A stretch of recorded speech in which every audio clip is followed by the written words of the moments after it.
Folks, Black Star Network is here. Hold no punches. I'm real revolutionary right now. Support this man, Black Media. He makes sure that our stories are told. Thank you for being the voice of Black America, Roland. Stay black. I love y'all. All momentum we have now, we have to keep this going. The video looks phenomenal. See, there's a difference between Black Star Network and black-owned media and something like CNN. You can't be black-owned media and be scared. It's time to be smart. Bring your eyeballs home. You dig?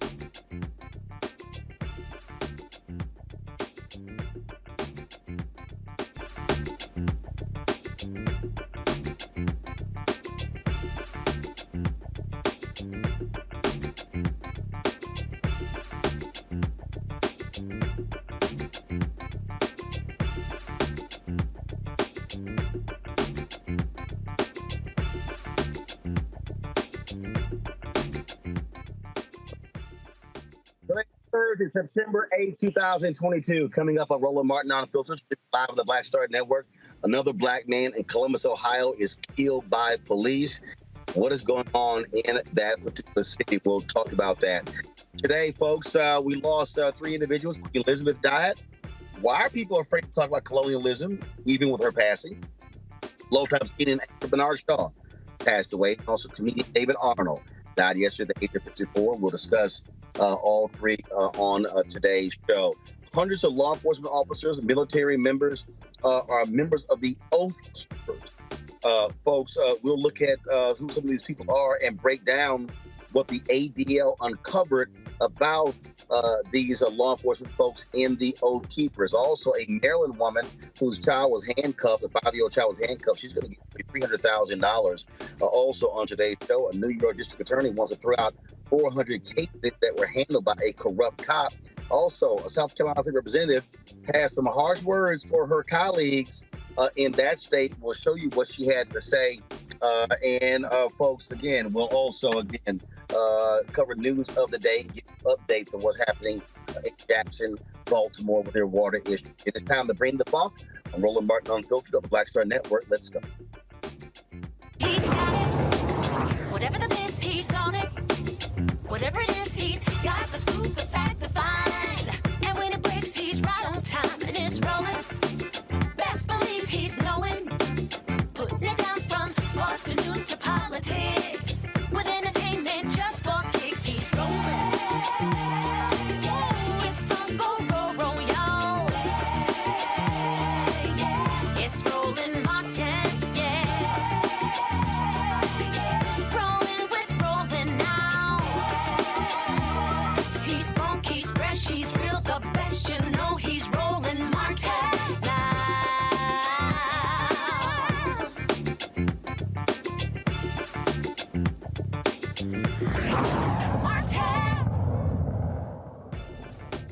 All right, folks. I'm in the nation's capital. Yet I'm not in the office yet because I'm stuck behind. Looks like President Biden or Vice President Kamala Harris's motorcade. I think is the president's motorcade. So they've got locked up. So I've been waiting for the president's motorcade. So that's why I am coming live from the car. Hey, yeah. All right, folks. Let's talk about Columbus, Ohio, where a black man got killed by police, unarmed 20-year-old black man, shot and killed by cops on August 30th. The officer at Donovan Lewis home around 2 in the morning to arrest him on 3 separate charges: domestic violence, assault, and improper handling of a firearm. Now, folks, I want to warn you about this body cam video I'm about to show you because it is disturbing and can be triggering. And so what happened was Officer Ricky Anderson fired the fatal shot at him. Now, we couldn't find a picture of Anderson who has been on administrative leave since the shooting, but this is the body cam footage of the cops were entering the home, and this is what happened. Donovan Lewis. Yeah, there's somebody back there. That dog's gonna bite you if you don't come out.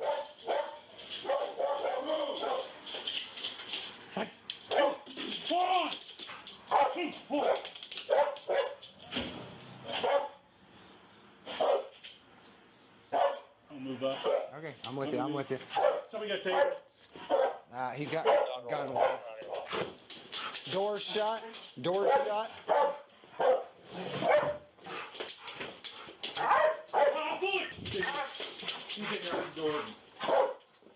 Knocking him up. Here, I'm gonna lock him up and leave. Here. Ready, I'll get another car. Here. You want to watch them? Now I'm worried in the back. No. There's 2 windows. One with AC unit, the last one. We're gonna send that dog in. That's 43D 9190. Hands. Come in. Oh. 9190. He's got some in his hand. Some in his hand. Hands.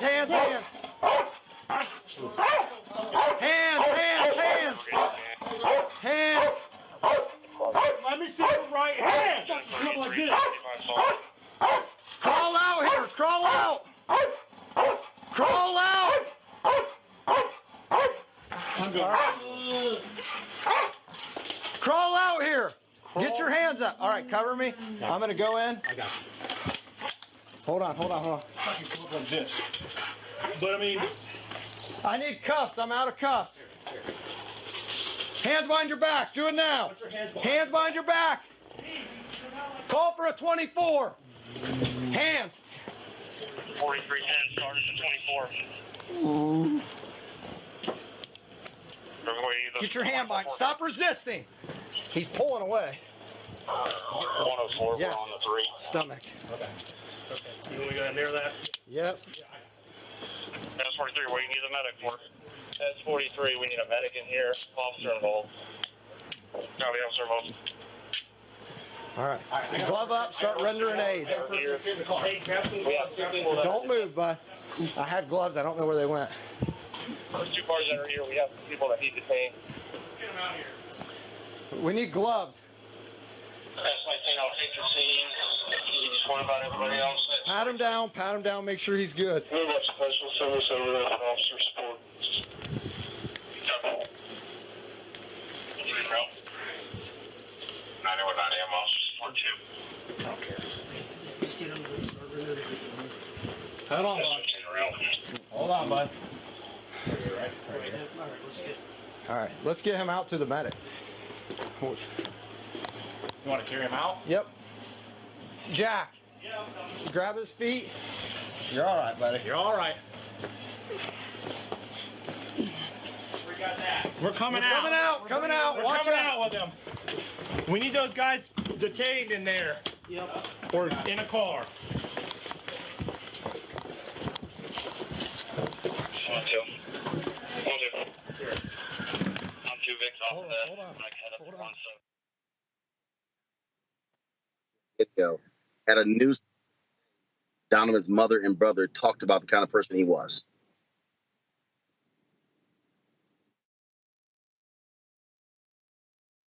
Donovan had the biggest heart. You'll hear that over and over again from many different people who touched him in his life in different places and in different ways, whether it's a teacher, a coach, one of his best friends. He cared about others.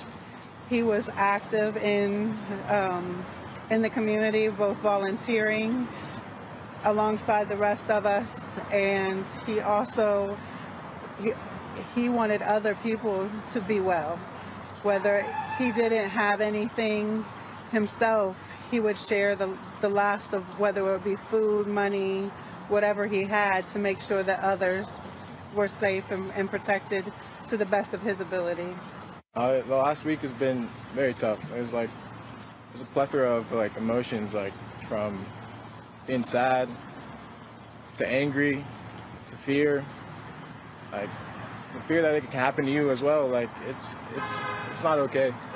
And over the time I've been able to grieve and reflect, and I've been looking at pictures of Donovan and I, and there's one picture that stands out, and it's Donovan in I think 2015, and when he's at a protest, and right here. Right here, and it's crazy to see that someone who's passionate and adamant about those type of things, that can happen to them as well. He knew this is not something that's he was oblivious to. We know these things happen, but we're still here asking the same questions. Why? We put in money, we put in manpower, and nothing changes ever. It's the same thing. As people said last week was the 3rd police shooting in 10 days. It's not okay. Things do need to change, and we all know it. Rex Elliott is the Lewis family attorney. He joins us right now from Columbus, Ohio. Rex, glad to have you on the show. This is what I always go back to. That is, how can police apprehend someone without having to shoot and kill them? Yeah, you break it out a little bit, but the reality is in this situation, there were so many things wrong, Roland, that had to happen for this 20-year-old kid to be shot and killed, unarmed kid to be shot and killed, serving warrants in the middle of the night on a misdemeanor charge. Even the alleged felony charge was a year old. There was no emergency for this in the middle of the night. They created a chaotic situation that deteriorated really quickly. And then at the end of the day, Roland, the reality is that police officer opened that door, and Donovan was trying to get out of bed in response to police commands. They were telling him to come out. He was getting out of bed, and he shot and killed him. And there's just no call for it whatsoever. And then after he was shot and killed, the manner in which they treated this kid, they treated him like a piece of meat. He should have been rendered aid immediately. They should have had EMT. They had a fire station right across the street. They could have had first responders there right away. Instead, they messed around. They accused him of resisting arrest when he couldn't even move, and they dragged him out of the house. It's just absolutely despicable what happened here. So, 2 o'clock in the morning. I don't understand that. You can't do that at 4 o'clock in the afternoon or 6 p.m. I don't get that. I don't get it either, and it's got to stop. The chief police here in Columbus, Ohio, Elaine Bryant, immediately after this said that it's important to serve these in the middle of the night to ensure that the people that they are seeking are at home. Reality is that's nonsense. Arrest warrants are served in daylight hours all the time. Heck, there are judges and magistrates that refuse to sign a warrant unless it's being executed during the daylight hours. There was no reason for this to happen in the middle of the night other than the fact that they knew that they were going into an underserved minority community, and it's my theory that their hope was that they'd find additional illegal activity there. There was no reason for it. Had this happened at 10 o'clock in the morning in the broad daylight, none of this would have happened. Or even do it at 9 p.m. I mean, if you're saying let's ensure someone's home, but the idea 2 a.m. and we could talk about the cases out of Minneapolis. We can talk about cases all over the place. Individuals are sleeping and they pull the covers up. Cops say, oh, we saw a flash. It ended up being a cell phone. If you wake somebody up, the natural instinct, if somebody busts in and I'm dead asleep, I got 2 cell phones right next to my bed. My phones stay right next to me. If cats bust in, my natural inclination is to grab my phone and call the cops. 100%. And think about this 20-year-old kid, too, who, by the way, was a social activist here in Columbus. He was protesting a police shooting in 2015. He was passionate about these types of issues. And here you have a 20-year-old black kid in an underserved community who is woken up in the middle of the night, 2:30 in the morning, with dogs bearing down on his room, multiple police officers with weapons. He's behind that door. He's sound asleep. He wakes up at some point. It's one of two things. They either rouse him out of his sleep, you know, he looks confused in the video, or they get him up a little earlier because he hears the dog barking and the kid's terrified behind that door because the kid knows what happens to black kids in America these days. He's heard the stories. He's seen the stories. I think you're 100% right. Even at 9 p.m., something like this doesn't happen. So what were the actual charges? What were they for? Yeah, again, you're breaking out a little bit, but you know the charges here. What were they for? I'm sorry, you broke out. The charges. Yes, the charges that they were there for, allegedly, we know of, was a misdemeanor domestic violence, which was misdemeanor. It was not a serious charge at all, and it was disputed. The other was allegedly a gun charge from a year earlier, where Donovan was in the car with some other passengers. Police pulled the car over. Everybody else in the car took off, and Donovan stayed at the scene like he was taught to do. A gun was found in the car, and he was charged with possession of a firearm. It wasn't even his. None of these allegations obviously have been proven. That allegation, even the gun charge, was a year old. There was no danger whatsoever. No reason, no exigent circumstance, no emergency to serve this warrant at 2:30 in the morning and literally create the chaotic situation that occurred inside that apartment. That is absolutely unbelievable. Rex Elliott, we appreciate you what happened. Thank you very much for your time, Roland. You're doing great work. Thank you. I appreciate it. Thanks a lot. Folks, I'm going to bring my panel, Erica Savage with the Reframe Grant, Cobra Black, Dr. Greg Carr, Department of Afro-American Studies. Now, Erica, we go through this over and over and over again. We had the mayor of Columbus on, so we had Columbus has a problem. Columbus has a problem with police, and it just continues. It continues over and over and over again.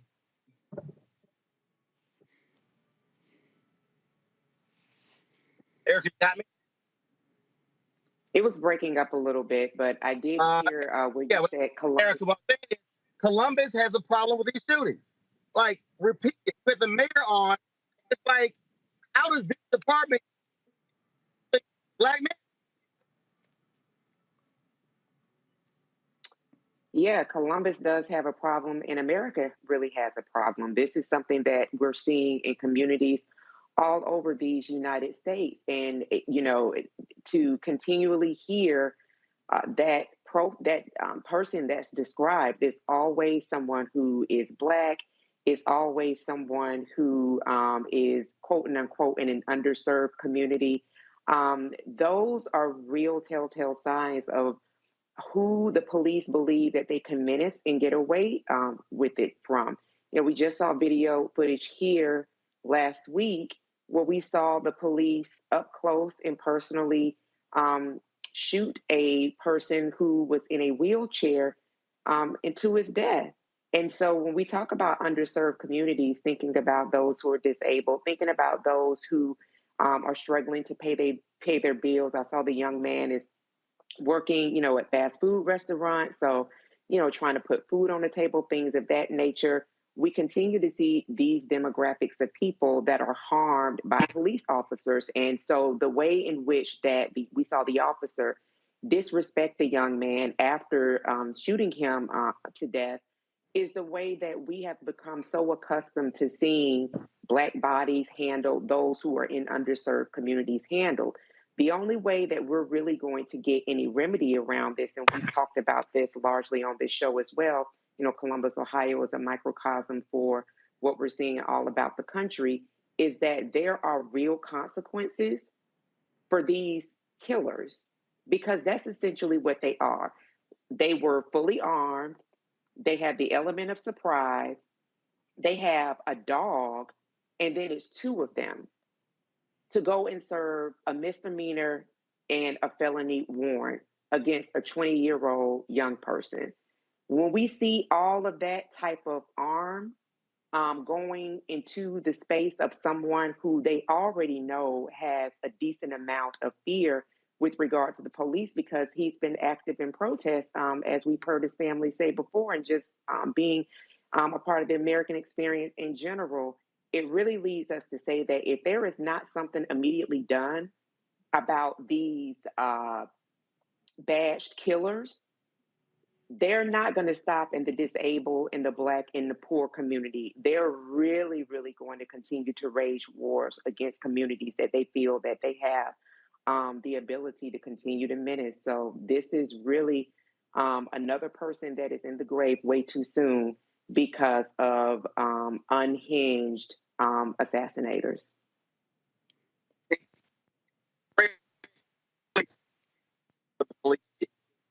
Oh.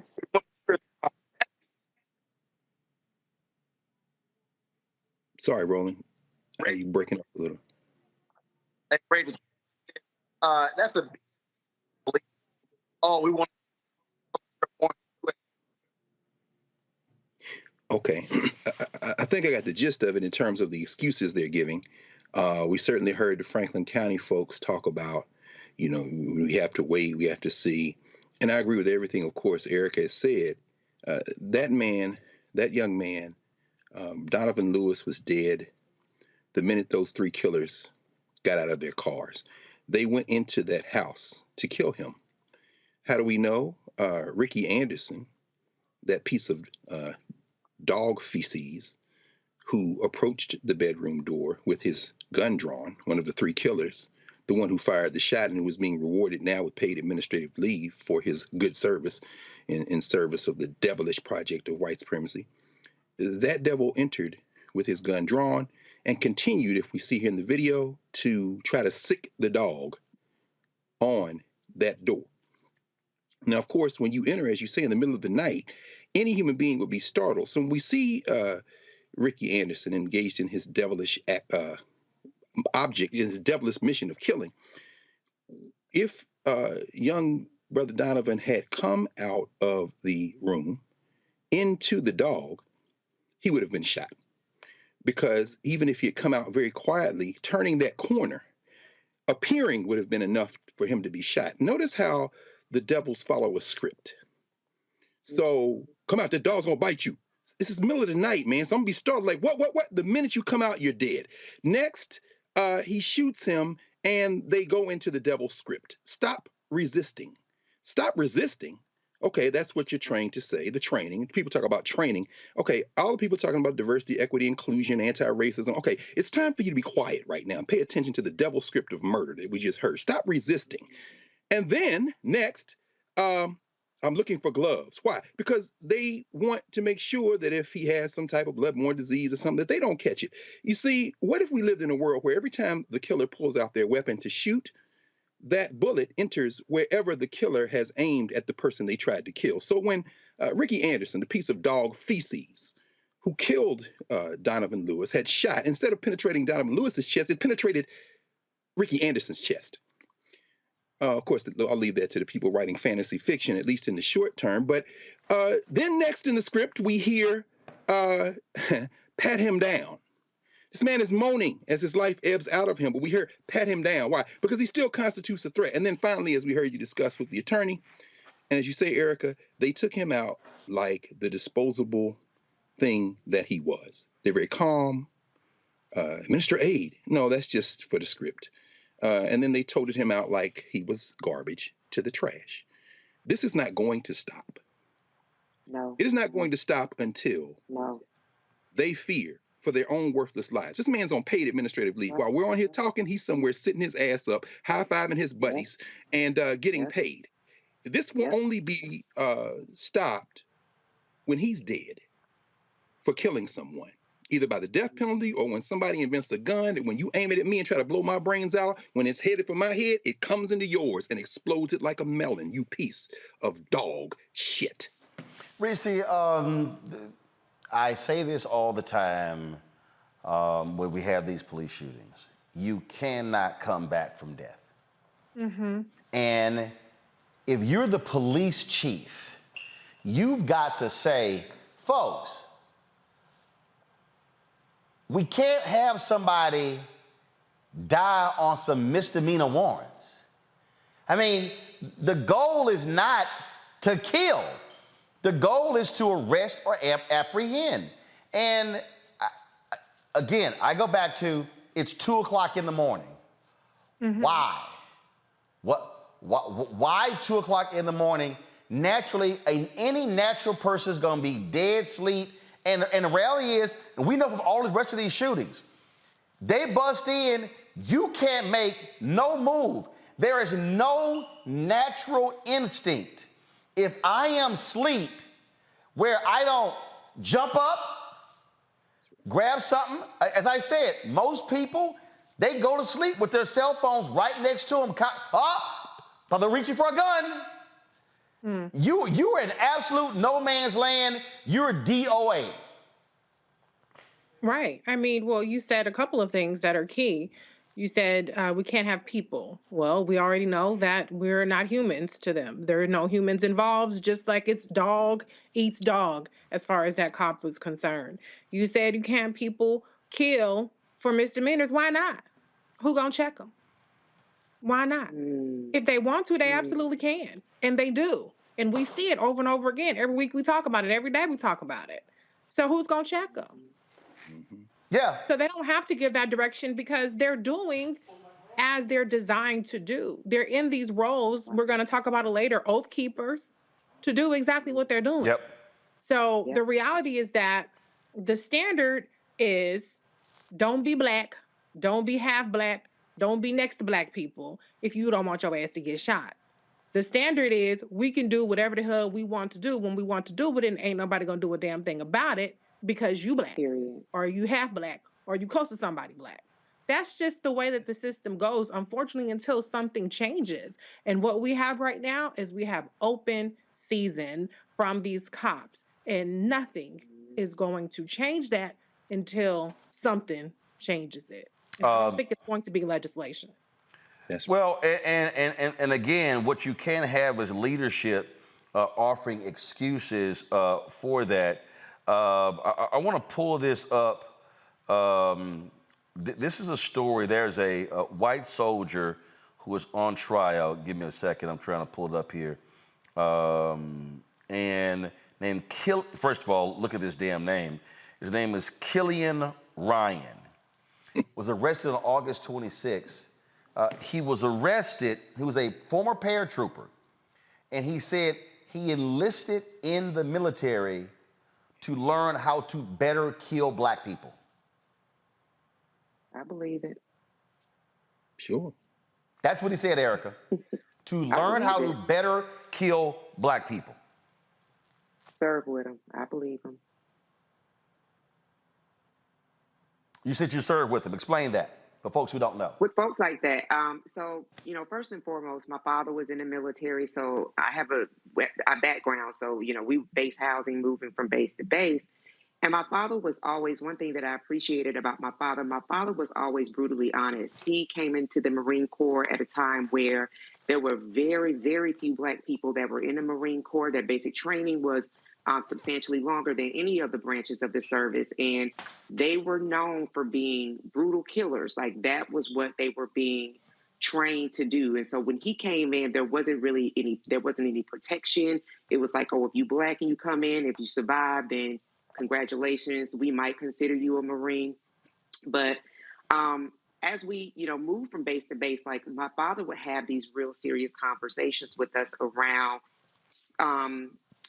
certain why the element of our home was the way that it was. And what I mean by the element of our home is that, you know, even though, you know, we're, as we would say in the armed forces, you know, we're armed, we're all one. We know that anywhere anybody goes, I don't care what institution, what corporation, that we're always black first. And so my father was very, very adamant about us realizing that no matter where we went, no matter what our family function was, that we were first black. And so some of the conversations that we would then hear, like, especially as I moved into the military, were not as surprising, because I knew that those people were in the military from the time that I was a military brat. So there are things that you learn that though you may be stationed with someone, you're all on this living facility, that people still see you for who you are first. And so even though there may be a working relationship, you keep that working relationship very much so segregated, because then you don't want to allow, or one does not want to allow who that person really is to show up in a way of comfort where they could possibly cause harm to you or your family. So when I saw those people when I was in the military, I stayed away. We do what we need to do at work, but there was no getting close. There was no fraternizing, as they would say in the military, with that person, because I knew essentially that they would do, you know, they would cause harm if they had the opportunity to. We're going to take a break because we're going to continue this conversation, because we're going to talk about this leaked list of Oath Keep members and what it has revealed. Police chiefs, sheriffs, folks in the military who are members of this racist organization. We'll discuss that next, right here on Roland Martin Unfiltered on the Black Star Network. When we invest in ourselves, our glow, our vision, our vibe, we all shine. Together, we are black beyond measure. Can you believe the nerve of these Republicans? They only want to block progress for our community. They talk about cutting Medicare and Social Security. They played politics with veterans' health care. They voted against the George Floyd Justice and Policing Act and funding for our HBCUs, and against lowering prescription drug costs for our seniors. These Republicans keep trying hard to stand in the way, but President Biden, Vice President Harris, and Democrats won't let them. They are delivering for us. The Democratic National Committee is responsible for the content of this advertising. When we invest in ourselves, we all shine. Together, we are black beyond measure. Hatred on the streets, a horrific scene, a white nationalist rally that descended into deadly violence. White people are losing their damn minds. As an angry pro-Trump mob storms the U.S. Capitol, we've seen shooting. We're about to see the rise of what I call white minority resistance. We have seen white folks in this country who simply cannot tolerate black folks voting. I think what we're seeing is the inevitable result of violent denial. This is part of American history. Every time that people of color have made progress, whether real or symbolic, there has been what Carol Anderson at Emory University calls white rage, as a backlash. This is the rise of the Proud Boys and the Boogaloo Boys. America, there's going to be more of this. Here's all the Proud Boys, guys. This country is getting increasingly racist in its behaviors and its attitudes because of the fear of white people. The fear that they're taking our jobs, they're taking our resources, they're taking our women. This is white fear.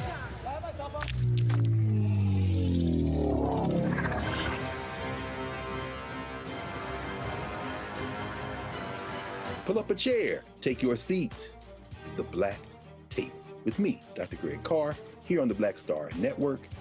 Every week, we'll take a deeper dive into the world we're living in. Join the conversation only on the Black Star Network. When you talk about blackness and what happens in black culture, we're about covering these things that matter to us, speaking to our issues and concerns. This is a genuine people-powered movement. There's a lot of stuff that we're not getting. You get it, and you spread the word. We wish to plead our own cause. Too long have others spoken for us. We cannot tell our own story if we can't pay for it. This is about covering us. Invest in black-owned media. Your dollars matter. We don't have to keep asking them to cover our stuff. So please support us in what we do, folks. We want to hit 2,000 people, $50 this month, raise $100,000. We're behind 100,000, so we want to hit that. Y'all money makes this possible. Check some money orders. Go to P.O. Box 57196, Washington, D.C. 20037-0196. The Cash App is $RM Unfiltered. PayPal is R Martin Unfiltered. Venmo is RM Unfiltered. Zelle is Roland at RolandSMartin.com. Hey everybody, it's your girl Lunel. So what's up? This is your boy Earthquake. Hi, I'm Chaley Rose, and you're watching Roland Martin Unfiltered.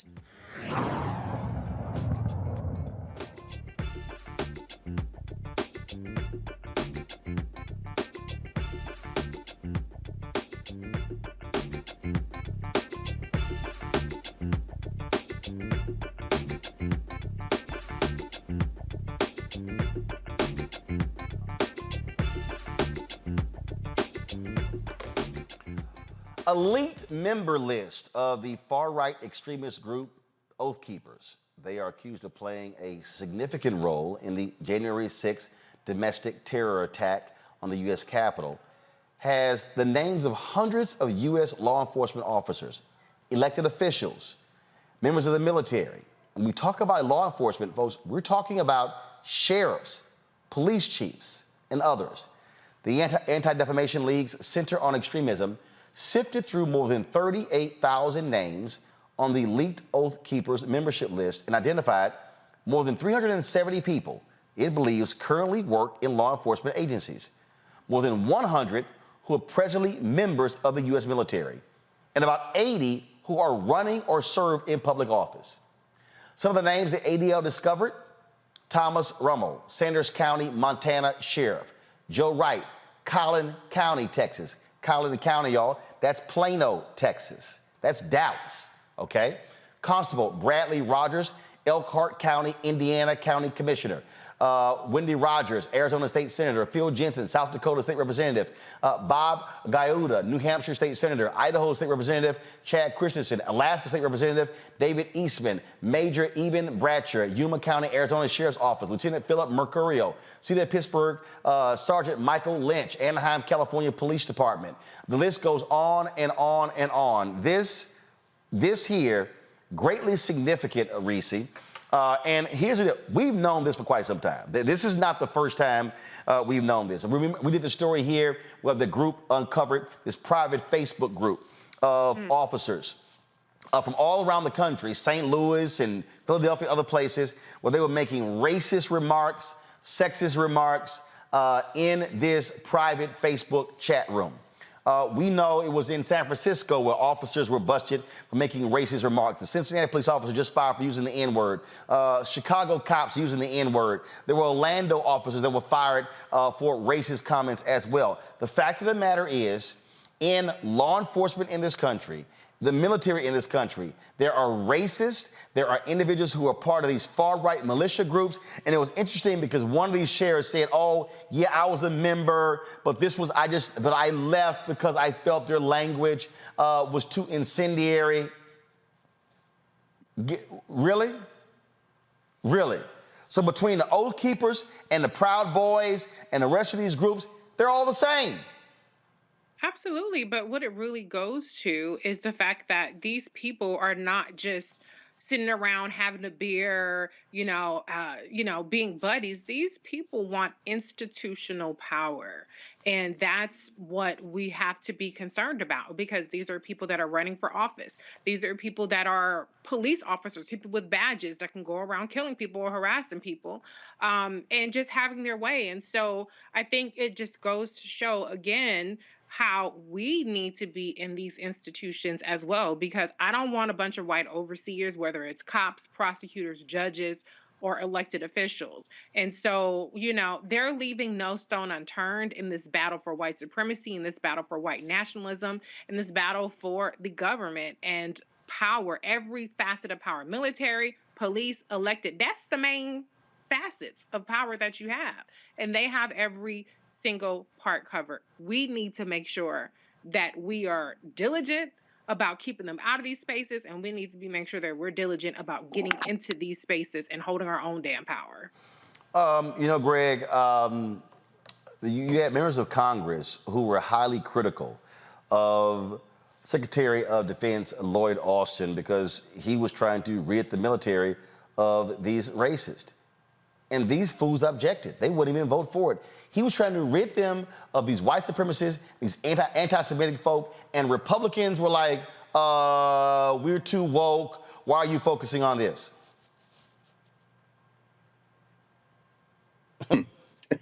Really? So that tells you right there who today's Republican Party sides with. Yeah, and unfortunately, today's Democratic Party, too. And today is a day I think we are reminded of that, even as this 96-year-old Queen of England goes off to meet her ancestors. And I hope on her journey that it's peaceful, and then when she gets there, they have a segregated heaven so that she don't run into the millions of non-white people who she ruled over for 70 years.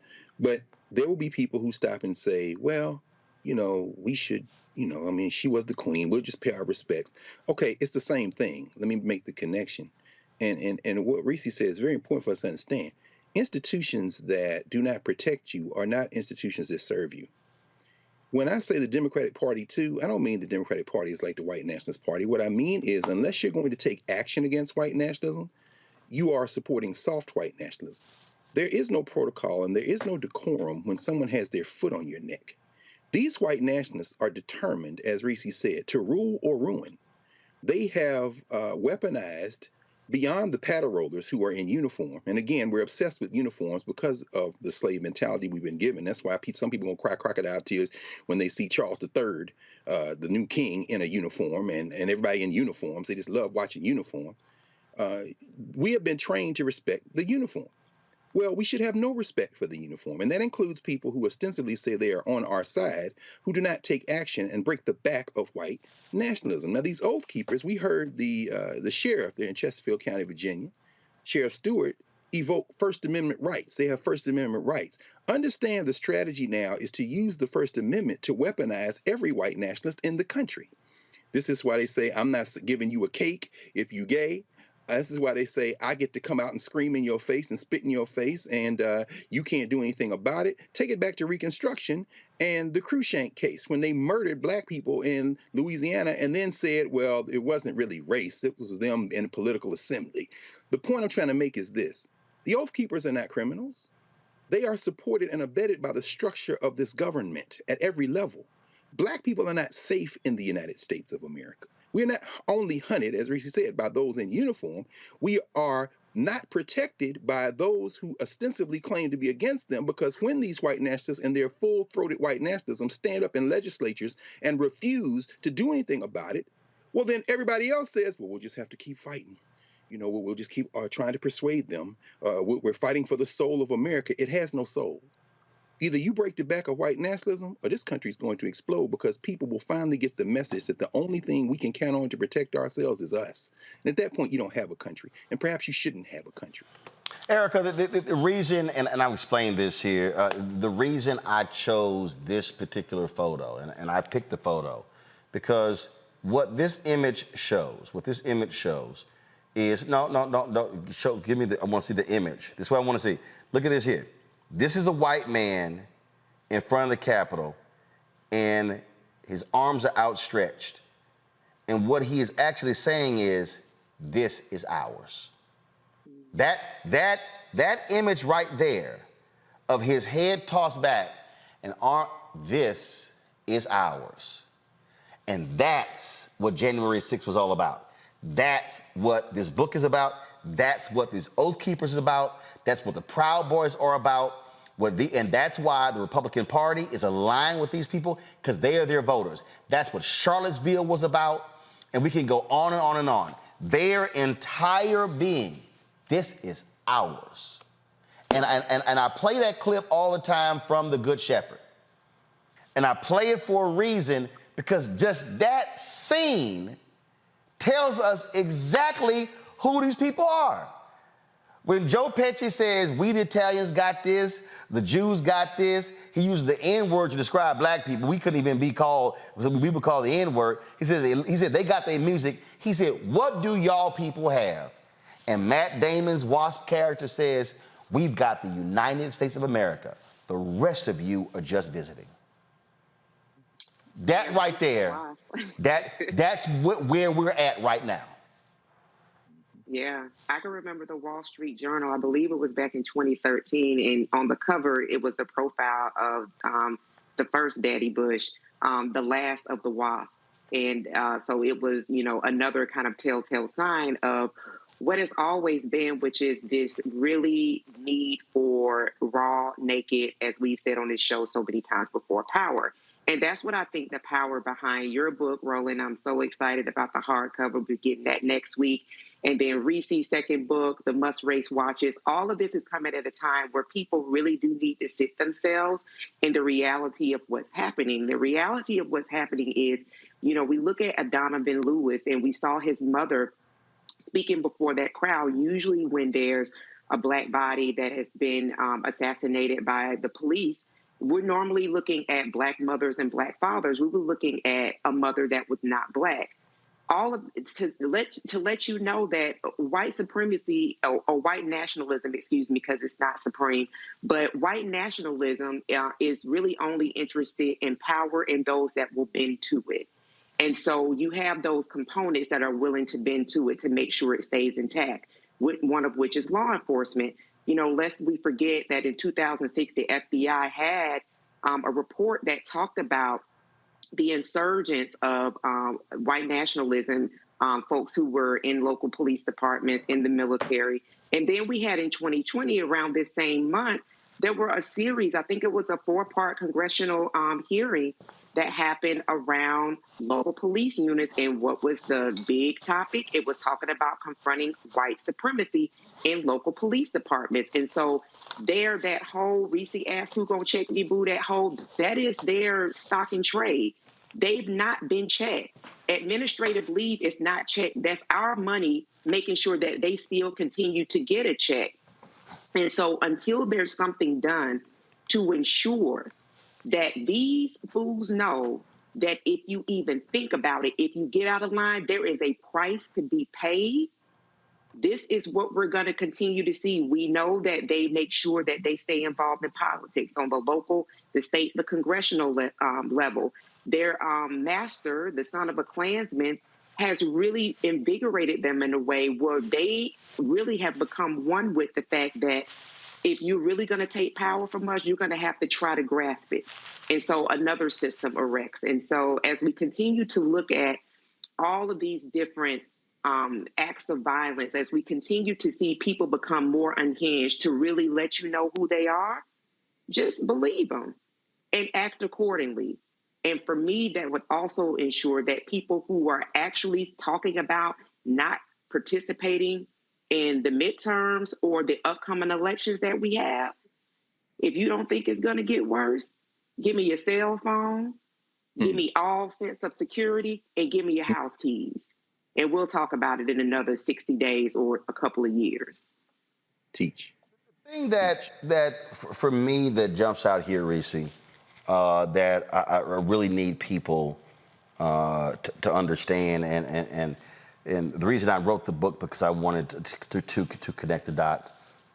When you take these Oath Keepers, Proud Boys, then you take the attacks on the 1619 Project, then you see the attacks on African studies, Afro-American studies, then when you see the attacks on critical race theory, then you see the attacks on diversity, equity, inclusion, the attacks on multiculturalism.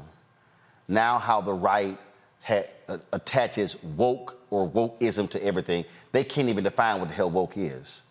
But again, what they want to do is they want to characterize anything non-white as a threat to America. There was a poll that was done. It shows that a significant number of white Americans, Republicans, believe that discrimination against whites is equal or greater than that of African Americans.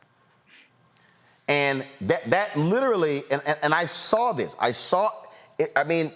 With Obama wasn't even in the White House 30 days. I said to John Avlon, we are living in the beginning of white minority resistance.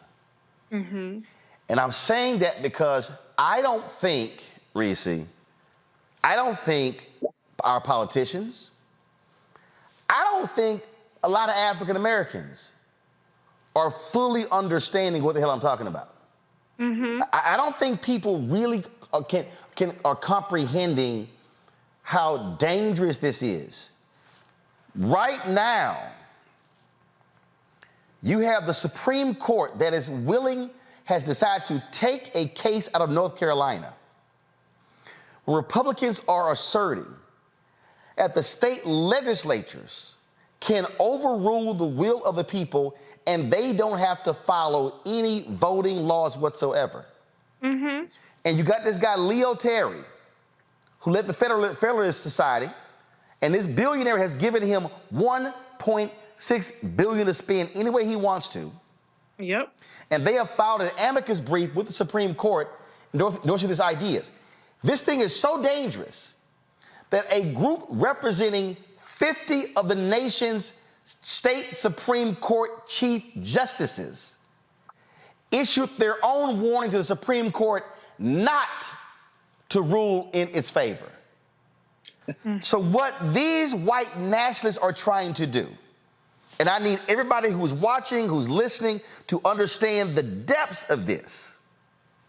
What they want to do is they want to freeze in place any gains, strip away, take away, because they see what the numbers look like.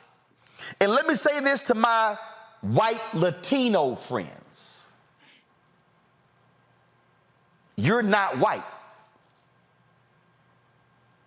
And so we got to talk to white Latinos who are operating with a white mindset and saying, well, I'm going to choose with the white folks versus Latino folks, and understand they ain't riding with you either. Mm-hmm. This is a threat to our children's children.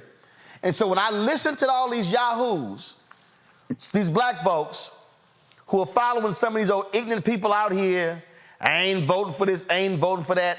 Trust me, Donald Trump told you after 16, he told you thank you for not voting. Mm-hmm. Because what they want to put in power, they are going to do. Yeah. And if we don't participate, we just making their job easier. And folks then gonna realize, oh hell, what did I do? Right. And now it's too late. Right.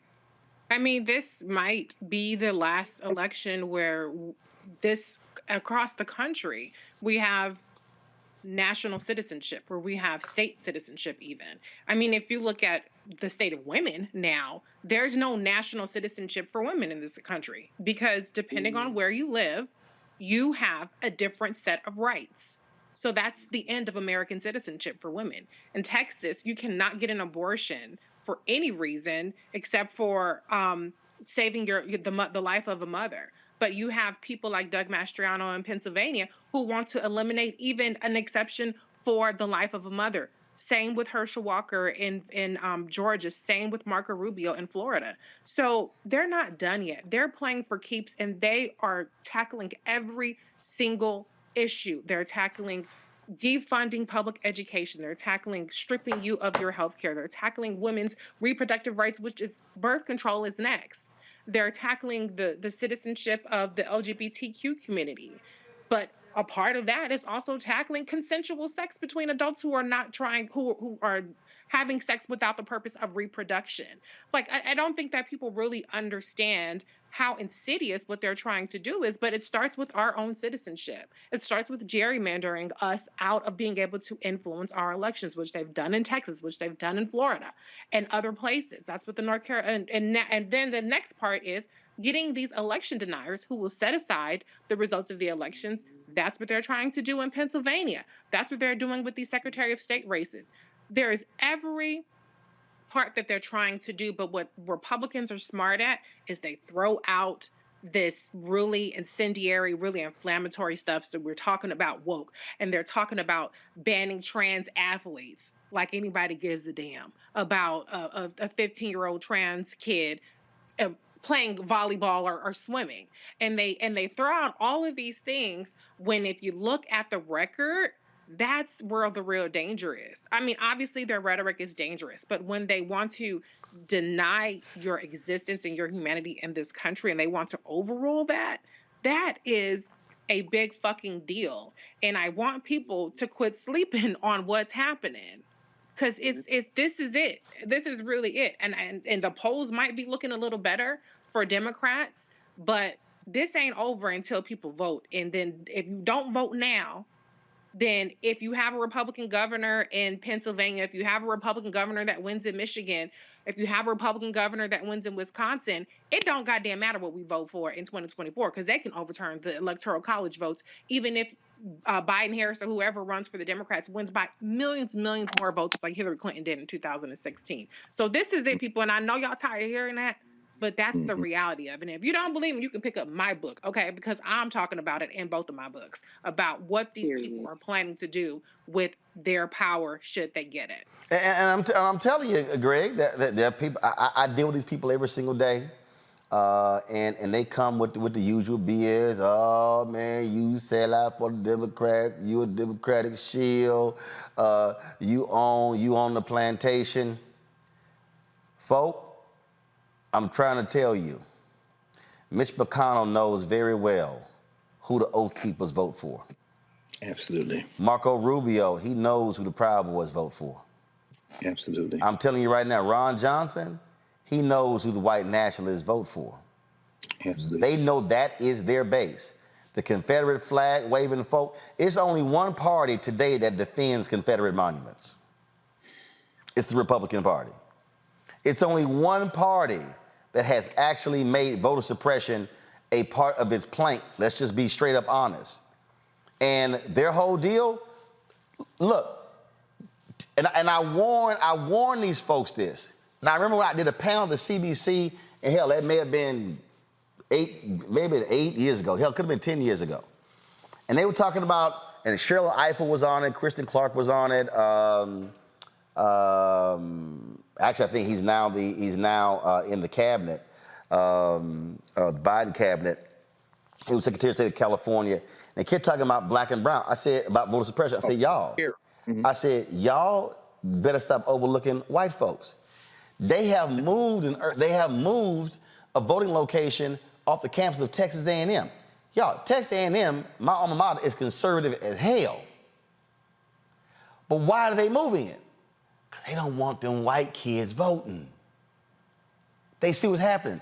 So people need to understand this thing is so deep, and they are literally meeting, planning. They are funding this thing. The reason these white conservatives hate George Soros, because he got they type of money.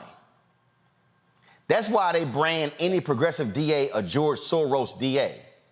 So they ain't never had a problem with Sheldon Adelson before he died giving billions of dollars to the Republican Party. But, oh, you're a George Soros DA. Well, I dare say wear it with pride. What these people want to unleash on this country, Greg, and put it in historical terms, because I love these people who keep saying we ain't never seen this before. Anybody, if y'all see anybody say, slap the shit out of them. Because if anybody says we've never seen this before, that's proving to me somebody who ain't never, ever read history. This is nothing different than the period after Reconstruction, after the Great Compromise of 1877, after they crushed that movement in North Carolina between the broke white folks and the freed slaves. That's what this all is. This is history repeating itself because they are afraid of what happens when we truly get freedom. Absolutely, Ron. And that applies to anyone who is looking for freedom. Again, and for folks who might think, oh, this is your shields for the Democratic Party, listen very carefully. In fact, if you're not already subscribed to the Black Star Network, please do that. And tell other people. Everybody here probably already is. So you need to tell 10, 20, 1,000 other people to subscribe, because this is the only place you will hear things that might be mentioned other places or even discussed other places, discussed in this way. And trust me, this is the only conversation that matters, because to evoke Elijah Muhammad, and Paul's here to note the passing on the 27th of August of Ava Muhammad, who was the chief spokesperson for Minister Louis Farrakhan, friend of mine, very important sister, lawyer out of Columbus, Ohio, by the way, who made transition. And I think about the Nation of Islam when they said that when this country falls apart, it's going to be the shock of the hour. The shock of the hour, they call it in the Nation of Islam. So all the other places having these conversations, when it falls apart, they're going to be shocked. No one will be shocked in the Black Star Network, because we've been trying to tell y'all. And Reese, I appreciate you framing this in the way that you did as it relates to, the rule of law. See, what's really on trial in this process is the rule of law. It isn't a matter of whether we will survive, but it's a matter of who will survive in America, to quote Gil Scott-Heron. So, Roland, when you say that the Democrats are not for maintaining the statues, well, I wonder, because you see, many of the statues in the South, as you know, are on private property. When I watched you interview the great Fred Gray last month, in the conversation you all were having, he talked about with great pride that they're going to get one of those Confederate monuments down there in Montgomery, and that the Fred Gray Road and Rosa Parks Road, Martin Luther King now abut that public land. They can do that. But here's the problem. Many of those Confederate monuments are on private property. And the problem we have with the Democratic Party is they draw the line, because they think that there's a rule of law in this country, at the First Amendment. So they say, well, we can't do anything about those on private property because they have the First Amendment right. Well, sir, you've mistaken the concept of rule of law for white nationalism. They're hiding behind the First Amendment. The same thing with gerrymandering, as you just raised. Again, you're not going to see this anywhere else. This Rachel Maddow, Joy Reid, I'll just start naming the names. It really doesn't matter. You're not going to hear this conversation, even though they know full well. Now, Ellie Mastal may slip in there and say a few of these things. Then they kiki and keep going because they think they live in a country and they don't. The point is this. When you start talking about gerrymandering, the Supreme Court has ruled that there's a difference between justiciability, meaning the ability to bring a case in court, have standing, and have a constitutional issue at stake, between political gerrymandering and racial gerrymandering. Those who say, I don't agree with these white nationalists in Wisconsin who have so gerrymandered the Wisconsin legislature and voting for it that you can have a majority in the state vote for one party and the other party still have a majority, they will say, but I respect the courts because, this is not a justiciable issue. Once you say I respect the courts, you have tested the rule of law, because here's what is at stake. When the white nationalists are in power, as you have said, Roland, as you have written, they don't have a rule of law. Their rule is rule or ruin. So Judge Eileen Cannon, that fool down there, 41 years old, that Trump put on the bench in the Southern District of Florida, she has issued a ruling saying that I don't care about no Department of Justice. I don't care about no Federal Bureau of Investigation. All I know is I'm going to stand between the rule of law and my master who appointed me on the recommendation of Marco Rubio, Donald Trump. And I'm going to say there should be a special master appointed to do something that is unprecedented in the history of federal investigations of criminals like Donald Trump, to go back through the documents and figure out how I can save my master. Now, all of the lawyers, including that criminal Bill Barr, who was the attorney general carrying out this foolishness when he was in power, have come out screaming bloody murder about Judge Cannon's rule. But she's a 41-year-old, as you mentioned, pointed on the bench, came through the Federal Society in 2004 when she was at Duke University Law School, and is now on the bench making up the law. There is no rule of law, finally. On this Black Star Network, we interviewed a guy, Richard Kreitner, who writes for The Nation magazine, wrote a book a couple of years ago called Break It Up. He says the central theme in American history is not union, but disillusion. And then year by year, as you say, highlighting Reconstruction, but going back to the beginning when the 13 colonies broke with George III, who came to the throne after Elizabeth I. By the way, the one that just died was Elizabeth II, just to tie together these white nationalists. And then the guy who's on the throne now, Charles III, his predecessor, Charles II, was the one that signed all the warrants that brought us ass over here to speak English. But at any rate, those 13 colonies broke with Great Britain, and that was the only thing they agreed on. When the minute they started the United States, the New Englanders wanted to get away. The South wanted to get away. And then he follows it through the history of the United States. George Washington, when he left office, he was terrified. He said, because once we push west of the Alleghenies, all those places are going to create their own country. You get to the Civil War, South Carolina left because they have been trying to leave since the beginning. And the only thing kept this thing stitched together are people who look like you and me, because we were in enslavement. And the minute we saw a crack and a chance to advance our interests and got a few guns, we ended the damn Civil War because the South was looking on the verge of winning. Remember, they didn't have to conquer New York. They just had to keep the North out of the South. And Gettysburg is in Pennsylvania. It is not in Georgia. The point is the South was on the verge of winning the war. And winning for them looked like secession. And then they were going to link to Mexico, link to Latin America, and create a whole new confederacy. My point is this. From that moment, Reconstruction, to where we are right now, it has been non-white people, chiefly black people. And by the way, white people do include, as you say, Roland Spanish, because Eileen Cannon came from Colombia. She was born in Colombia. Her mother is one of them Cubans that left Castro's Cuba in 1959. So she's white too, and she just happens to speak Spanish. But the only thing that's kept this together is people saying, we don't give a damn about y'all. But if you believe in your own rule of law, we can force you to stitch this thing together long enough for this to get some room to operate. But when this thing collapses, it doesn't mean that we're going to die. Don't be scared, as you say, Roland. People say, y'all shield for Democratic Party, Republican Party. Shh. People don't like me. You know, some of my friends who are on the radical left say I told them to shut up, and they mad about that still to this day. So I'm not going to say shut up. I will. Shut up. Well, no, I'll just say, as John Henry Clark said, be smart. Don't get mad. Get smart. Understand that if you don't go out there and vote, you're not propping up a system. You're trying to work in your own interest, because if you don't and they do get in charge, again, they've already lined up the agenda. You see these white nationalists saying, when we take the House, we're going to investigate Biden. We're going to investigate the Attorney General. Fauci, everybody. Fauci, all of them, right? So when they do that, here is the danger. Here's the danger. All my friends that say, well, they're all the same. No problem. See, philosophically, I agree with you enough, but here's why I know we disagree. I know y'all ain't got the heart to kick in the door waving the 4-4. But I'll tell you who does have the heart to kick in the door waving the 4-4. All them people who may not have voted, but when they realize that there is no rule of law to protect them, and the only thing gonna stand between them and the grave is a strap, this thing is going to fall completely apart. Because if you don't try to fix it through the political process, the only other alternative is revolution. And most people are not revolutionaries, but if you kick in the door on their mama, then you ain't got enough police. And I don't want to see that happen.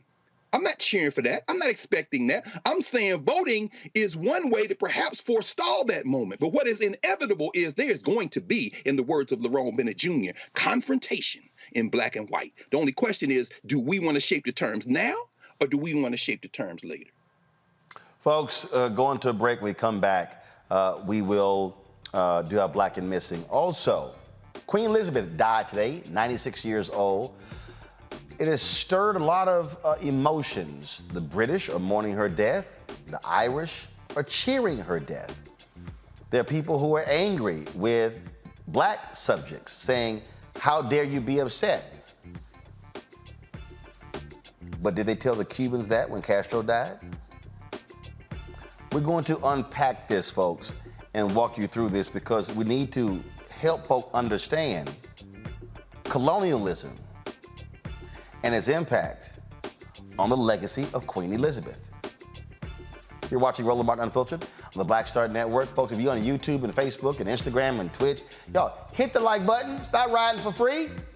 We should easily be at more than 1,000 likes right now. Hit that button. And of course, download the Black Star Network app, Apple phone, Android phone, Apple TV, Android TV, Roku, Amazon Fire TV, Xbox One, Samsung Smart TV.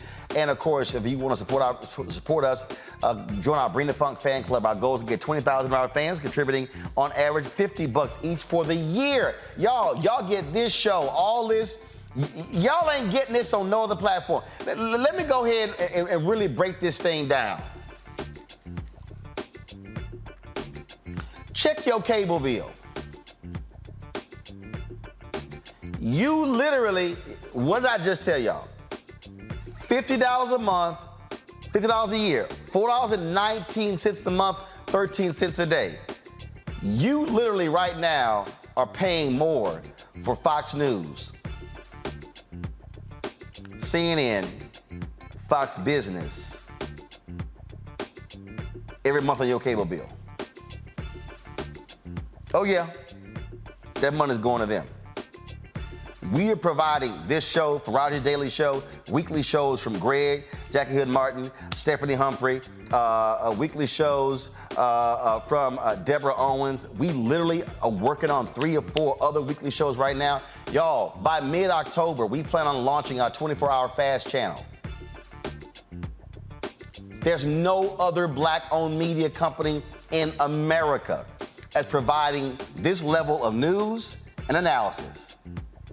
Not Byron Allen, not Essence, not Ebony, not Blavity, not any of them. No black-owned platform is doing what we do on a daily basis.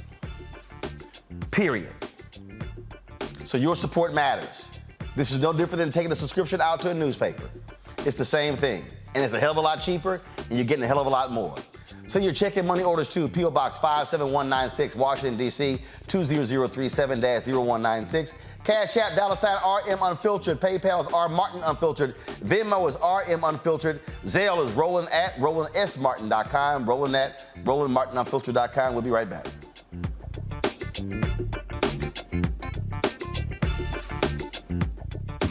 When we invest in ourselves, we're investing in what's next for all of us. Growing, creating, making moves that move us all forward. Together, we are Black beyond measure.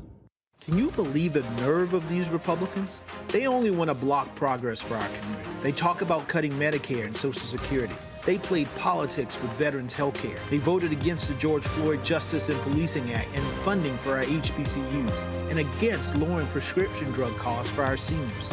These Republicans keep trying hard to stand in the way, but President Biden, Vice President Harris, and Democrats won't let them. They are delivering for us. The Democratic National Committee is responsible for the content of this advertising. When we invest in ourselves, our glow, our vision, our vibe, we all shine. Together, we are Black beyond measure.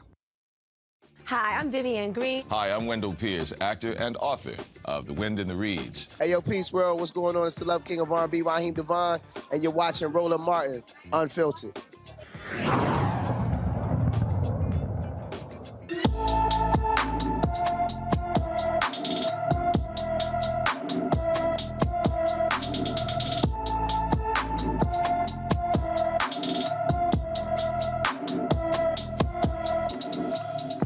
Jamari Robertson is missing from Austin, Texas. The 15-year-old was last seen on August 30th. He's 5 feet 7 inches tall, weighs 140 pounds, with brown hair and brown eyes. Any more information about Jamari Robertson should call the Austin Police Department, 512-974-2000, 512-974-2000. Folks, this afternoon, news came out of the UK that Queen Elizabeth, who has reigned as the head of the monarch for the last 70 years, has died at the age of 96. This morning, British doctors said they were concerned about her health. Her family rushed to her side. She passed away at her summer home there in Scotland. It has unleashed a wave of mourning there in Britain for the head of the monarch. You've had sporting events that have been canceled as a result of her death. The NFL has announced there's going to be a moment of silence before their games kick off this Sunday as well. And you have had a lot of people talking about her impact, leading the Commonwealth, leading this massive colonialism for 70 years.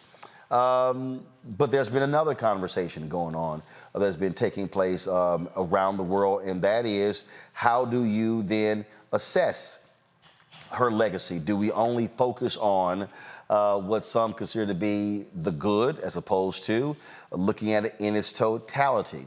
If you look at something that's called #Irish Twitter, you will see how they are reacting. In fact, there was this video here that was dropped. Someone, when the announcement was made, you should turn the audio up. They were cheering Lizzie's in a box.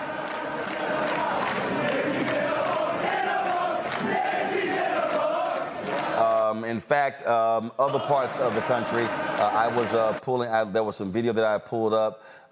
This was a scene outside of another area there in Ireland.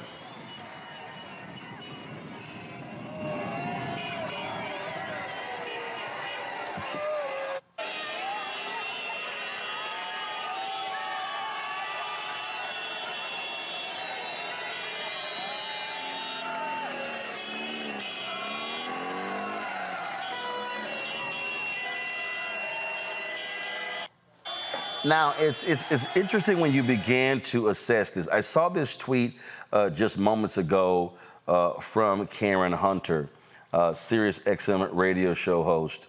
And she said to folks, she says, FYI, it's spiritually tacky to celebrate the death of anyone. Okay. So, and then she had a second tweet where she said, give me 1 second. She said, that said, Black Twitter, Irish Twitter, and them are going straight to hell. And some of these reactions are mad funny because two things can be true. What we've seen here, I was a little bit earlier, I saw a tweet from Eric Erickson, and he was not happy at all with journalist Wesley Lowery. Allow me to find that. So here was a tweet right here from Jamel Hill that clearly upset Eric. She said, journalists are tasked with putting legacies into full context, so it is entirely appropriate to examine the Queen and her role in the devastating impact of continued colonialism. Well, Eric wasn't happy, so Eric goes, the professional race hustlers who profit off perpetuating racial issues never disappoint in their efforts to weave racial grievance into everything. It really is impressive. Again, that was one reaction. I saw another one where he was, again, upset with something that Wesley Lowery had tweeted. And again, these reactions have been really interesting as you've seen people get mad and upset with these responses. Now, then you have this response here by this sister Uju Anya. She apparently is a professor somewhere. She just eviscerated the Queen. She said, I heard the chief monarch of a thieving, raping, genocidal empire is finally dying. May her pain be excruciating. She then said, that wretched woman and her bloodthirsty throne have fucked generations of my ancestors on both sides of the family, and she supervised a government that sponsored the genocide my parents and siblings survived. May she die in agony. Wow. Some will call that harsh. But again, I'm going to put this thing in context in a second, because Karen Attiah, this was interesting here. This was a statement that came from. Let me just do this here. I'm going to pull the actual tweet up because I thought it was very interesting when I saw this tweet. And I guarantee y'all, you're not going to have this conversation anywhere else but here on Roland Martin Unfiltered. The president of Ghana sent out a tweet. And Karen responded to it. This is what the president of Ghana, Nana Akufo-Addo, tweeted. My thoughts and the thoughts of all Ghanaians at home and abroad are with Queen Elizabeth II, the British monarch and the head of Commonwealth, the organization of which Ghana is a proud member, and her family in these difficult moments. I wish her the best and God's blessings. But this is what Karen tweeted. The UK rejects visa applications from Africa at twice the rate of people from other parts of the world and is still holding on to cultural items it plundered from Ghana. But sure, let's kiss the ring. Wow. Now, I also saw, I'm gonna find in a second, there was another tweet that Karen sent out that I do think is worthy to discuss, because she made a mention about who were subjects. As a matter of fact, so this was one of her tweets. My great-great-grandparents worked in the British colonial administration, as did my grandfather for a while before independence. My father and mother were born in Ghana and Nigeria, respectively, under British rule. So here you have a opinion writer for the Washington Post who's talking about her family. She's talking about what took places. You know, this was. Let me find that tweet if I can. Oh, here it is right here. Before I go to our panel here. Black and brown people around the world who were subject to horrendous cruelties and economic deprivation under British colonialism are allowed to have feelings about Queen Elizabeth. After all, they were her subjects too. Look at my panel here. It's the reason I think this is important, Karen. I'm sorry, Reese. I'm sitting there reading Karen's tweet. Is because there is this view that when a significant figure passes away, a world leader, that it's supposed to be all positive, no criticism. It's always those things can wait. But I showed the reaction of the Irish. Please tell me, what is the difference between how the Irish reacting to the death of Queen Elizabeth is different than how in Little Havana in Miami, they celebrated honking horns, firing guns, having parades when Castro died? Mm-hmm. I mean, there is no difference, really. And, you know, I mean, listen, I'm not the historian here. I believe that's to Dr. Card, you. But I'm not in the business of policing Black people in particular, their reactions to anything. I think people are completely justified in how they feel. I think if some people want to celebrate, that's on them. I'm not going to, you know, indict them for that either. But the reality is she's had, you know, she was queen for 70 years. Is it possible to fall in love with your home? All right. So she's had 70 years of pomp and circumstance and kissing the ring and everybody bowing before her. And so if people want to have an honest evaluation of her record and what it means beyond these crown jewels that are stolen from Africa or these pageants that they put on, I think that that is perfectly reasonable in this moment. See, this is an example, Erica, of what I was talking about earlier. People who literally ain't read shit. Because what we do is we go, oh, Queen Elizabeth, oh, she was just, you know, she was this nice figure, this nice woman, grandmotherly, and walked around in big hats and jewels and robes and all that fun stuff. Had some kids and princes and princesses and all that sort of stuff. And people think it's all fairy tale, but the reality is that government ruled a large part of the world, ruled African nations, was a brutal regime. So it shows to me that a sheer arrogance, especially of white Americans, who refuse to acknowledge what life was like for folk who were under colonial rule. Yeah, it's par for the course. You know, they feel like they are in charge of Black people, Black labor, Black thought, Black feelings, but are free to have their own. You know, you're talking about all of those nations that monarch has ruled for since 1627, and just thinking about it wasn't that long ago in the 1960s that Barbados was given autonomy, and we know that the complexion of Barbados is reflective of ours. So when we talk about policing, you know, there's definitely over-policing of Black folks, period, in this country and beyond. I think that also goes to emotional reaction, because some of the stuff that I read on Irish Twitter, I mean, it was just like, it was cold-blooded. They gave no fucks about what they said with regard to Elizabeth's departure.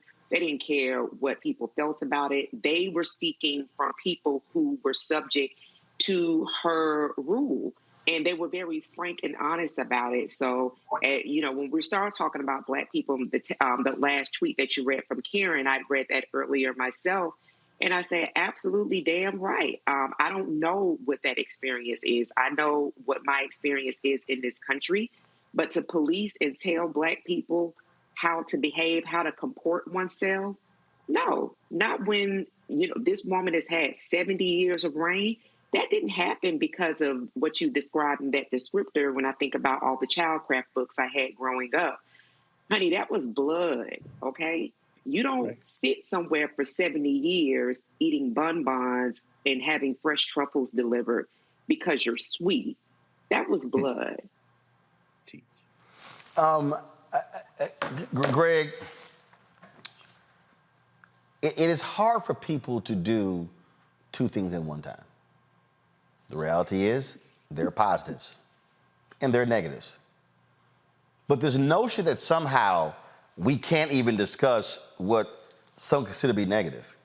I mean, if we're talking about how do you assess the legacy of Queen Elizabeth, it cannot be from a white Anglo-Saxon European point of view. You have to ask those in India. You have to ask those in multiple African nations, because brutality existed. Folks died. Folks were killed in order to support the United Kingdom, which she led for 70 years. So to act like that didn't happen, and so how dare these people express their view? Again, I just go back to how folks were cheering the death of Fidel Castro.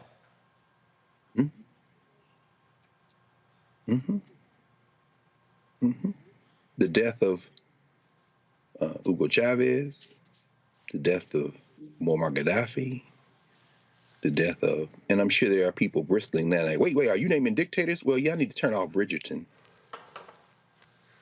and Hamilton and all these silly-minded attempts to beg your master to be human in the world. And think for yourself, as you say, Roland, I have all the space in the world, particularly for the victims of the British, whether they be Ireland, which was Britain's first colony. That goes back to the 11th century. There's a full-bred white nationalist named Mel Gibson who made a whole movie about it, between Ireland and Scotland. Braveheart, y'all remember that? You know, maybe y'all heard Nas, Bravehearts. Well, that actually comes from that white-on-white beef that based on England invading. See, when they say the United Kingdom, there's a difference between England and the United Kingdom. Ask them people in Wales, ask them people in Scotland, and ask the Northern Irish how they feel. Well, we don't have to ask them because you just put it up. England is well, I don't know, maybe Spain, because Spain, you know, everybody speaking Spanish got colonized by Spain. So between Spain and England, but certainly I probably make the case England, because they're a lot more brutal, because unlike Spain, the English culture is threadbare. You don't go to fine English dining, after all, as you chew on your fish and chips. England is arguably the most influential criminal enterprise in world history. Elizabeth II, who ruled for 70 years and 214 days, the longest reign of a queen or monarch in England, king or queen, is probably going to be the last monarch. Charles III, when he dies, whenever that is, if he lives a few more years, will probably be presiding over the complete fracture. And you mentioned Barbados. Shout out to Mia Amor Motley, the Prime Minister of Barbados. They left the Commonwealth before she died. And I understand. I understand why President Akufo-Addo said what he said. He's trying to be a diplomat because he wants to do business with the UK, right? He wants to do business with England. But I got all the room in the world for the Nigerians, like Dr. Anya, I have, who is going to be crucified at Carnegie Mellon for this, is already getting crucified for this.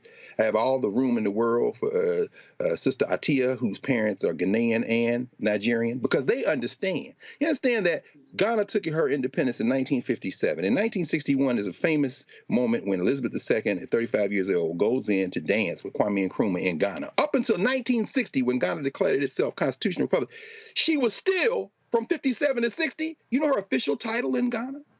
She was the Queen of Ghana. If you in the Commonwealth, she's still your queen. Her face on your money. They got to change the money now from her face to Charles III's face. Your master's still on your money. Mia Moore Motley said later for that. She made Rihanna a national hero and said, we getting out the Commonwealth. Both of those things. Chef's kiss. The point is that Jamaica coming soon. What you're going to see now is, with this woman gone, they might say, okay, later for that, because Britain still rules over an empire, finally. Her last official act.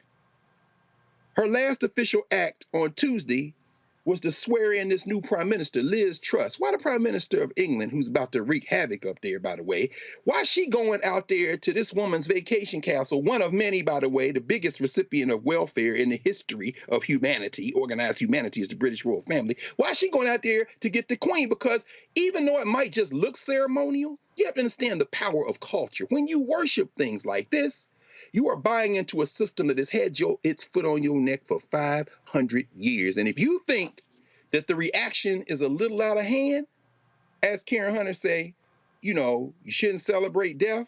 Well, that's a protocol African people have always had. But let me tell you another protocol we have always had. If somebody slap you in your damn face, you need to slap them back.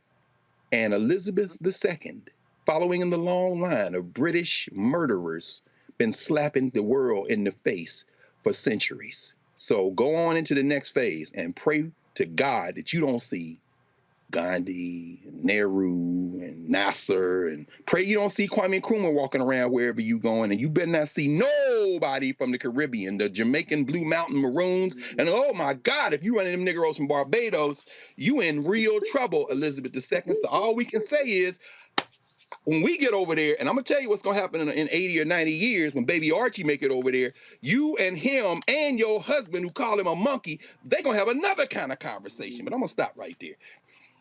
I just want those who are watching and listening to understand that we can have a well-rounded conversation. Yes. And I just simply think, Erica, Reese, and Greg, this is a perfect example of a failure in this country. When there's a mass shooting, there's no time for that. This is a time to only think about, the bodies aren't even cold. Some breaking news. Multiple people shot in downtown Uvalde a few moments ago. What? A few moments ago, police were responding to multiple people shot in downtown Uvalde, Texas. Just 4 months after 19 kids were gunned down in the school, 2 adults. That's the thinking in this country. Oh, no. We shouldn't be discussing those things right now. Don't bring those things up right now. But no, we should. And I think it does a disservice to people today who have no understanding of history, to not look at the entire life, career, and the spectrum of Queen Elizabeth, just like when Ronald Reagan died. Oh, no. Reagan was a great man. So we are to ignore all of this?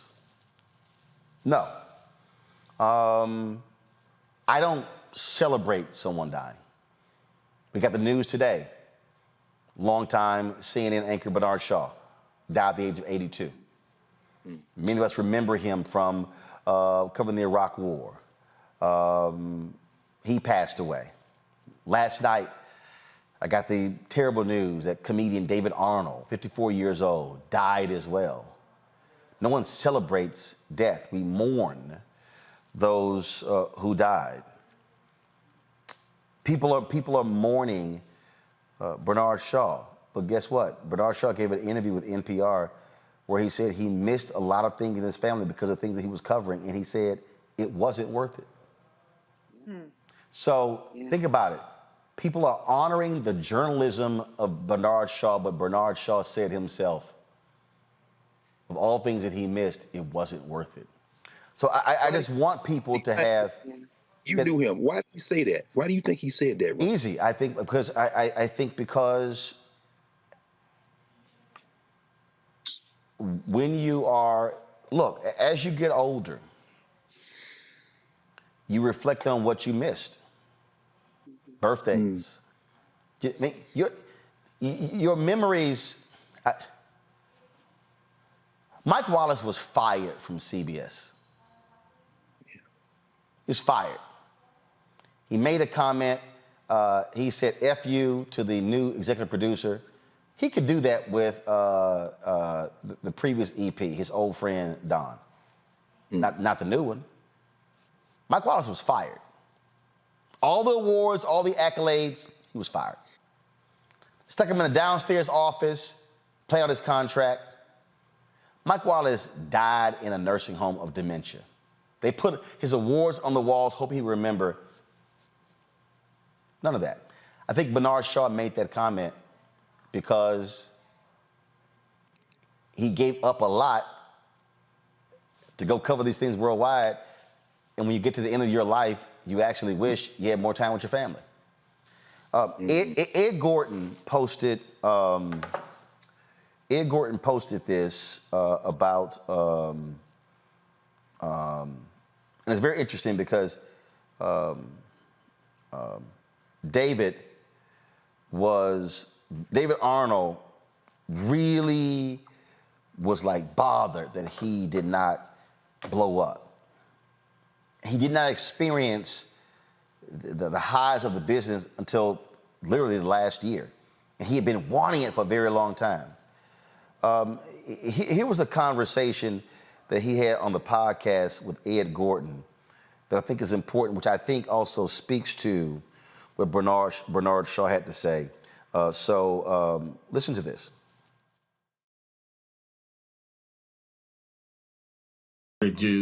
Yeah. What's the end of the road? And by that, I know people don't like to think about, particularly when you love what you do, the end, but there is, the end of your driveway, you make it home, you're satisfied. What is that for you? This is what I will say. Lately, in the last couple of years, with the success that I've had and just what I've had now, I'm learning to stop and start enjoying the things around me that I do have. My daughters are 15 and 17. I try to spend more time with them and really lock in with them because they're, a few years out from going out and to do their own thing.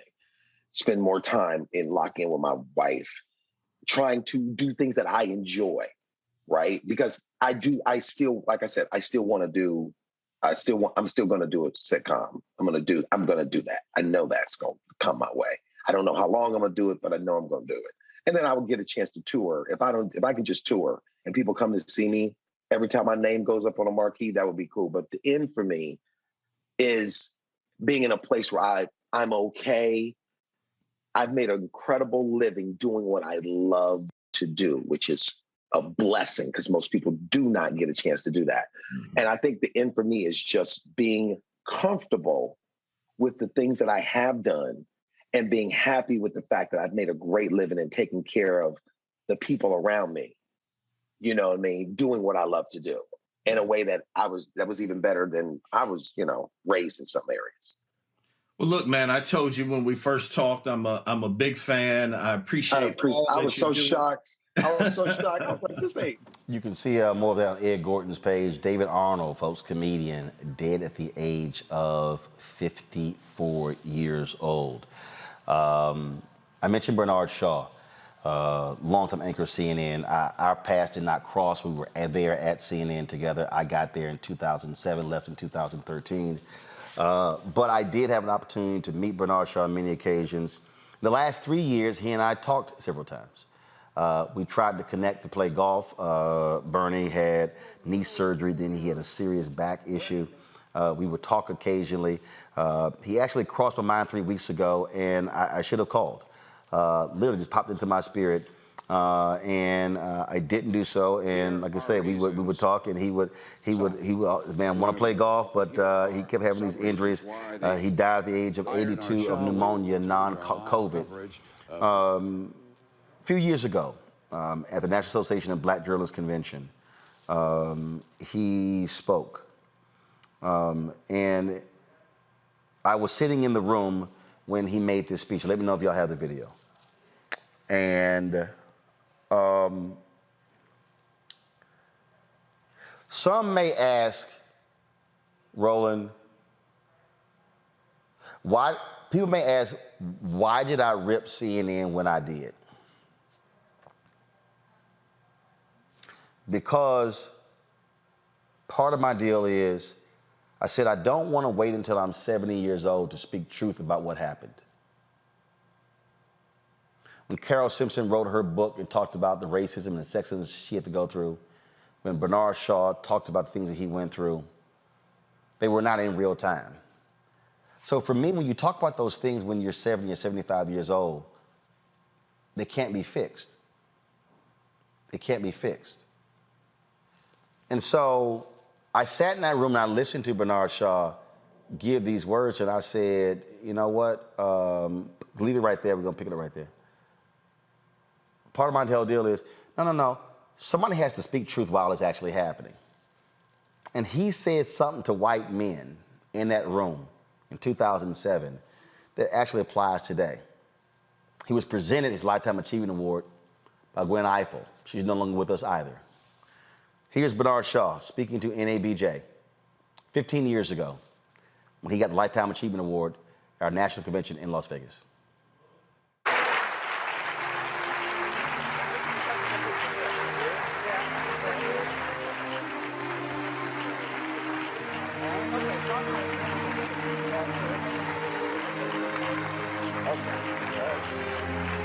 Thank you. Gwen, where are you? Thank you. Good evening, ladies and gentlemen. Thank you very much. Tonight you welcome me down your corridor of honor, and I am walking in shoes of humility because before me you have celebrated the finest of the best. Among them, on my mind, my friend, Ed Bradley.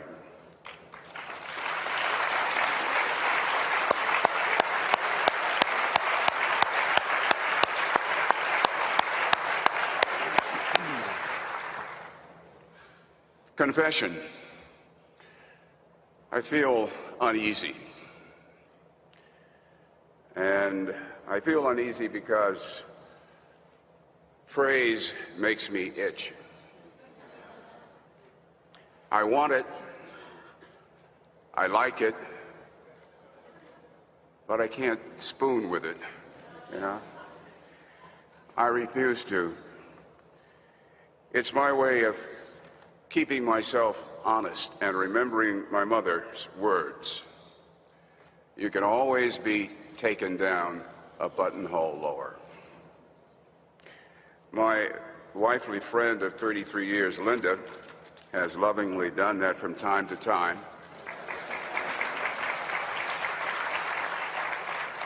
As mother, protector, heart, soul, and conscience of our family. Without them, there would be no me.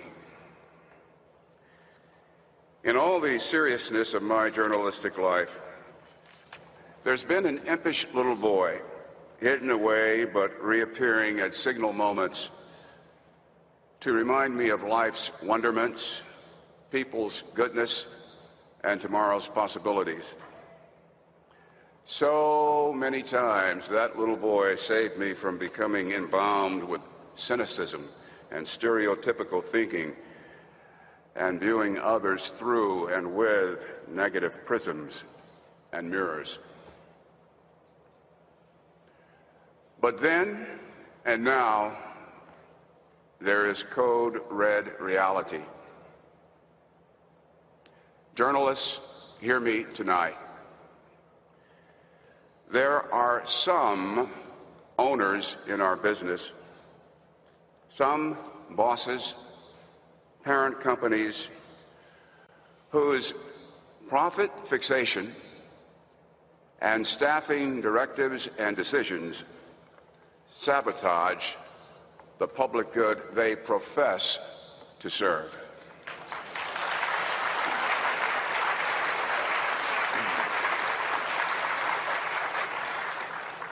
They are turning the people's right to know into the people's fight to know.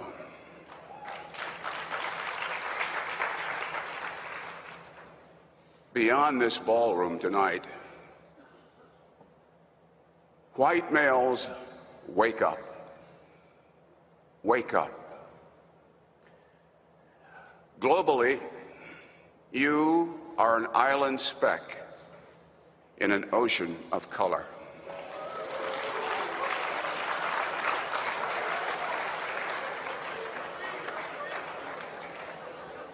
The reins of power will weaken, and so will your grip, if you do not faithfully and fulsomely support our nation's greatest strength, diversity.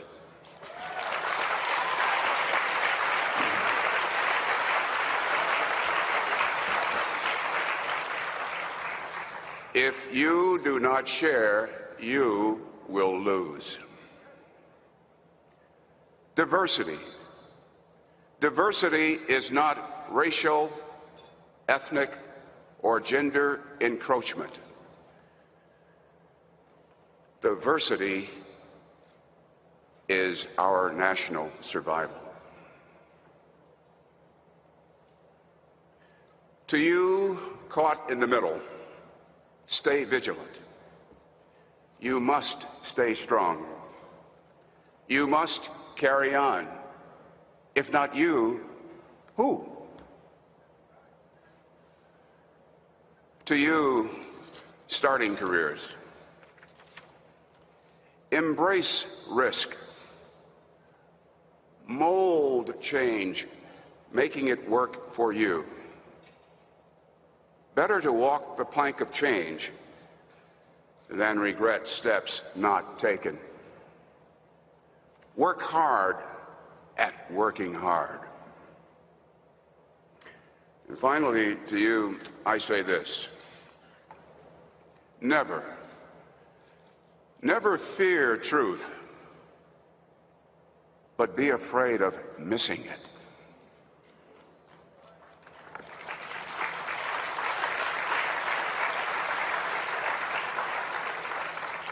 Your goals, your talent, your ethics have lifelong value and are superior to an Emmy, a Peabody, or a Pulitzer won along the way.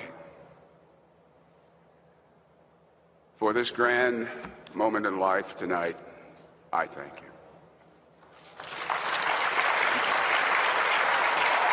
Thank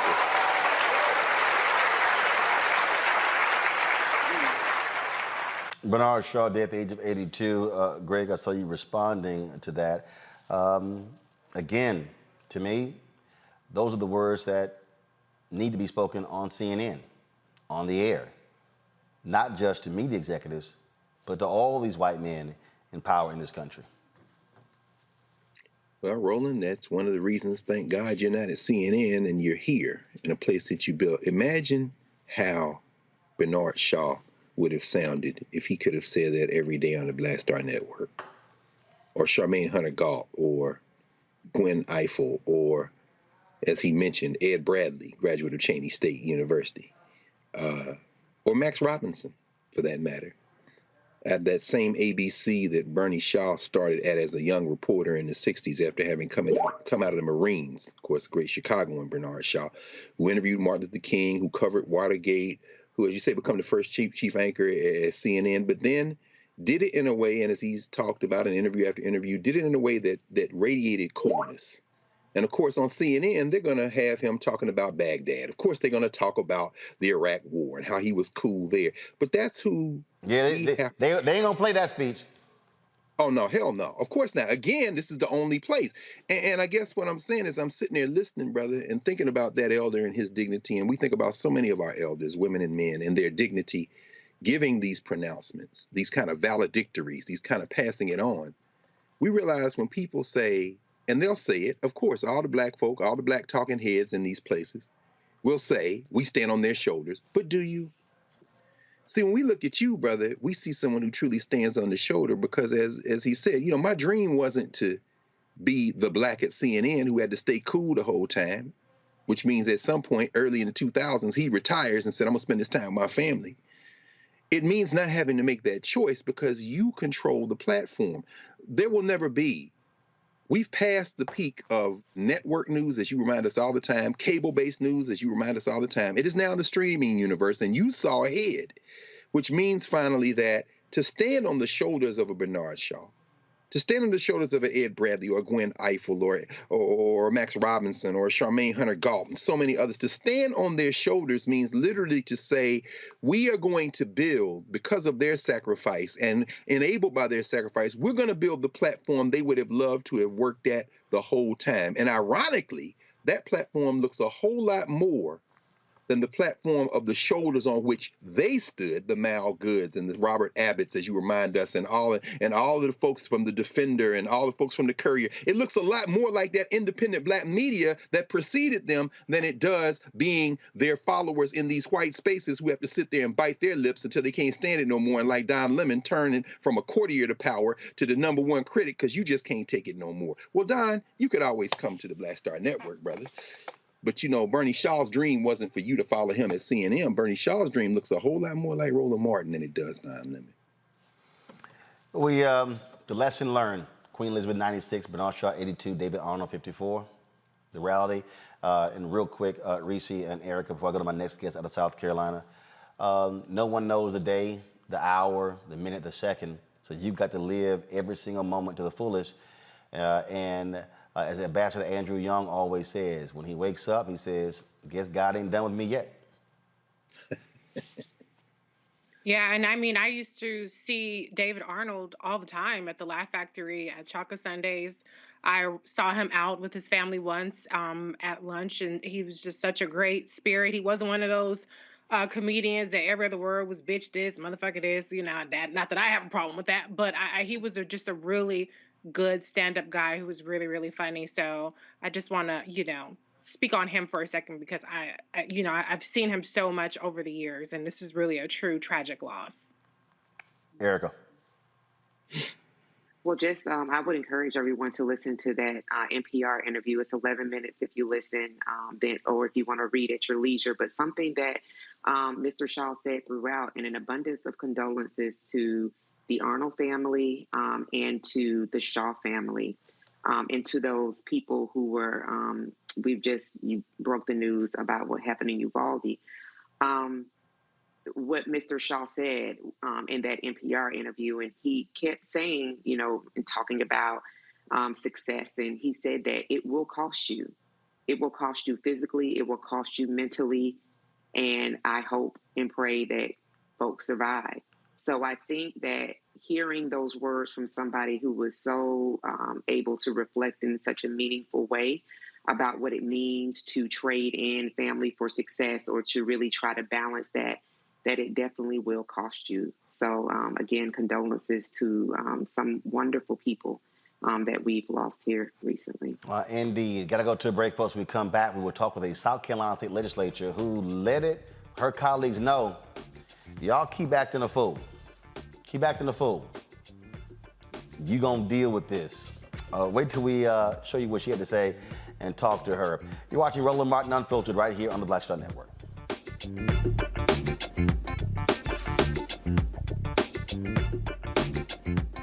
When we invest in ourselves, we all shine. Together, we are Black beyond measure. I remember being with The View when they said, we want to extend your contract. And I knew God said, it's time to move. It's time to go. And everybody was saying, Sherry, you got a great job. You're making all of this money. And I said, no, it's time. And they said, you ain't gonna be able to, you've been away from Hollywood. And I said, it's time to go. And when I didn't, that's when I realized I was about to go through this divorce, and it was gonna be expensive, it was gonna be a lot. And I said, I'm gonna stay. I said, I'm gonna stay for a couple of years. So you make this money. See, go ahead. I'm gonna make this money, and then I'll get out lower. So I'm gonna do a compromise. I'm gonna do what you say, but I'm gonna do it on my thing. And he went, really? He went really. And you know when he went really? They said that we were heavy in contract negotiations. And they came, my manager called, she said, they're not gonna renew your contract. And I went, hey, so wait, what? So what? Just yesterday, they was offering me more money. She said, they just decided not to renew your contract. And I remember sitting in front of the mirror at The View, and I went, what happened? And it was very clear. God said, I told you it was time to go.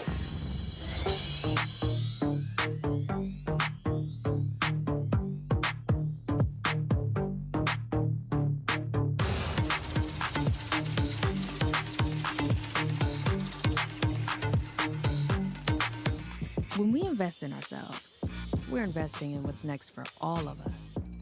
Growing, creating, making moves that move us all forward.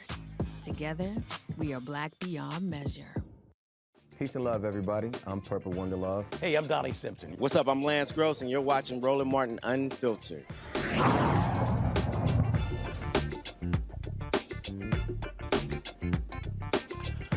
Montgomery County, Maryland parent agrees to a $275,000 settlement with the county over her young child's detainment by police after he walked away from school 2 years ago. Shanta Grant's child left East Silver Spring Elementary School on January 14, 2020.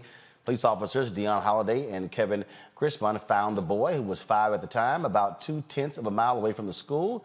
Grant's lawsuit accused police of being verbally abusive and threatening toward the child. The officers put handcuffs on the boy, trying to scare him straight once he was taken back to school. Montgomery County's Self-Insurance Fund and the Board of Education paid out the settlement. The Brooklyn District Attorney is asking a judge to throw out 378 criminal convictions directly based on the work of 13 former NYPD officers who are now convicts themselves. DA Eric Gonzalez said he's requesting the dismissal of the mostly misdemeanor cases because new evidence suggests the police officers were unreliable witnesses. These former police officers were found to have committed serious misconduct that directly reflects to their official job duties, calling into question the integrity of every arrest they have made. A thorough review of my conviction review unit identified those cases in which their testimony was essential to providing guilt, and I will now move to dismiss those convictions as I no longer have confidence in the integrity of the evidence that underpinned them. The 13 officers related to the case were convicted of murder, of planning drugs, taking sex bribes, lying under oath. According to data collected by the National Registry of Exonerations, this is the 6th mass dismissal of convictions in U.S. history. Steve Bannon walked the perp walk today. Yep, he got arrested in New York for that racist wall they were building, stealing from all those folks. Yeah, slapped them cuffs on that punk ass. He talked a whole bunch of trash, and now he's facing anywhere to 5 to 15 years in prison. Remember, he got pardoned for this by Donald Trump. That was federal. You can't get another pardon because now the state's after your punk ass, Steve Bannon. What a sight to see. All right, folks, let's talk about South Carolina, where a black lawmaker gave a speech on the floor where she laid it out to her colleagues. They've done some crazy stuff in South Carolina. All these white men sitting there passing their abortion bills. One of the Republicans then crying about how the impact, hell, he hadn't even read the damn thing.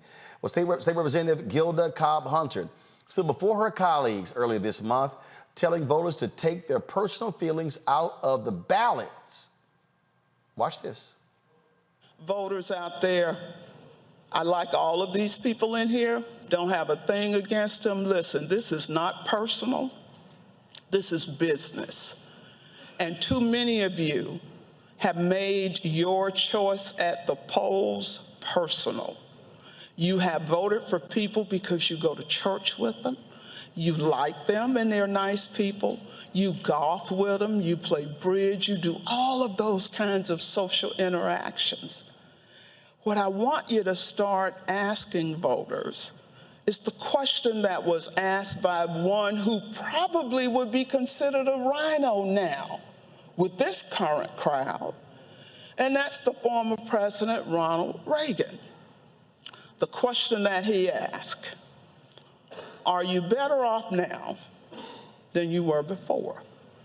And so I say to the women in this state especially, and to the men who support women having the intelligence to make responsible choices about what they do with their body, I say to them, the question you need to start asking your church members who are in here, your friends who are in here, is how they have voted, and if they're running, how they will vote on issues that affect your well-being.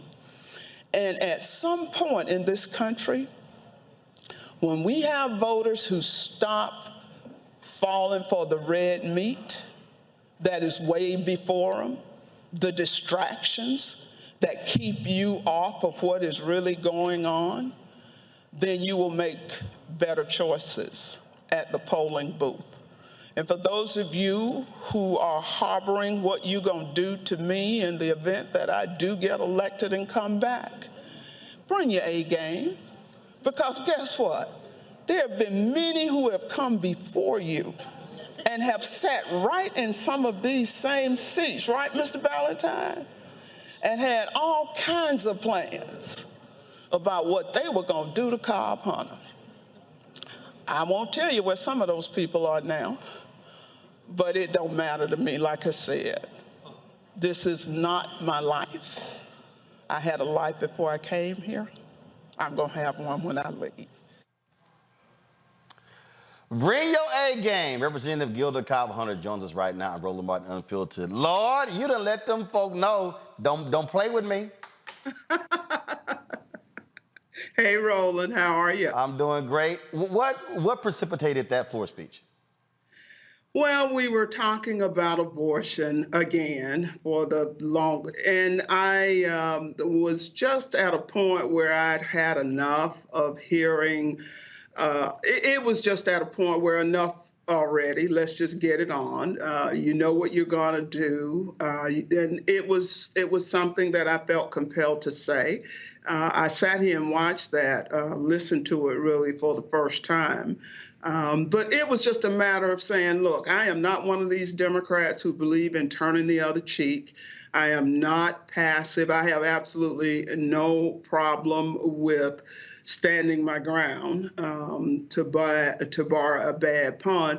But I just think Democrats need to understand that politics is a contact sport, and we don't need to be worried. Well, I'll just stop at that. I was just letting them know, hey, come, you can come, but don't think I'm just going to stand and not try to respond in a way that I think is appropriate. And I think what people want fighters. And even if the numbers are stacked against you, folks want to know that there are going to be men and women, brothers and sisters who are not going to lie down and just take any crap from these folks. Yeah, I would agree with that. A lot of people have said to me over the years that I've had the pleasure of serving in the South Carolina House, is that they don't always agree with me and my positions, but one thing they always appreciate is that I will stand, even if I'm standing alone. That's something that I was taught, and it's something that has always it has always worked for me. I just believe in being direct, tell you what it is, and you have an opportunity to agree or disagree. We aren't going to fall out about it. We'll agree to disagree agreeably. But I don't think Democrats fully appreciate how much people in this country appreciate elected officials who will stand for what they believe is the right thing. And y'all y'all have had to deal with some straight craziness in the South Carolina legislature. Yeah, I would say that's a nice way to put it, Roland. Well, it was interesting. I was at this event and Nikki Haley was, talking about the work that she did bringing that Confederate flag down. I'm sitting in the room, I'm mad as hell, pissed off. And I had someone black say, well, no, we got to give her credit. I said, no. I said, it took 9 black folk being gunned down for that to happen. And I said, I don't care how even after that it was still difficult. She talked about how it was still hard and how we came together. No, I ain't handing out free credit cards to folk. It took 9 black people, including a member of that body, being gunned down for that flag to come down. Ain't nobody getting credit. You're absolutely right, Roland. And those 9, the whole bit about it is even with 9 murders, there still was much work to do to get the flag off of that dome. The real story of the Confederate flag and how it came down has really not been told. There are a lot of people who have claimed credit for bringing it down. There are a lot of people who've gotten contracts and become big names and all of that kind of thing based on those 9 people being murdered in Charleston. But the reality is that even with that, it took a lot of work. And I don't know if you or some of your audience may recall and may have been focused on the debate that lasted into the wee hours of the morning when we decided to take that flag down. It was a struggle. For those people who know former Governor Haley, they know that she has absolutely no trouble claiming credit for things. Absolutely no doubt. Questions for my panel. I will start with someone who, from a state closest to you, that's Georgia. Erica, go right ahead. Representative, it's so good to be on with you today. Thank you for all the tireless work that you've done in the state of South Carolina.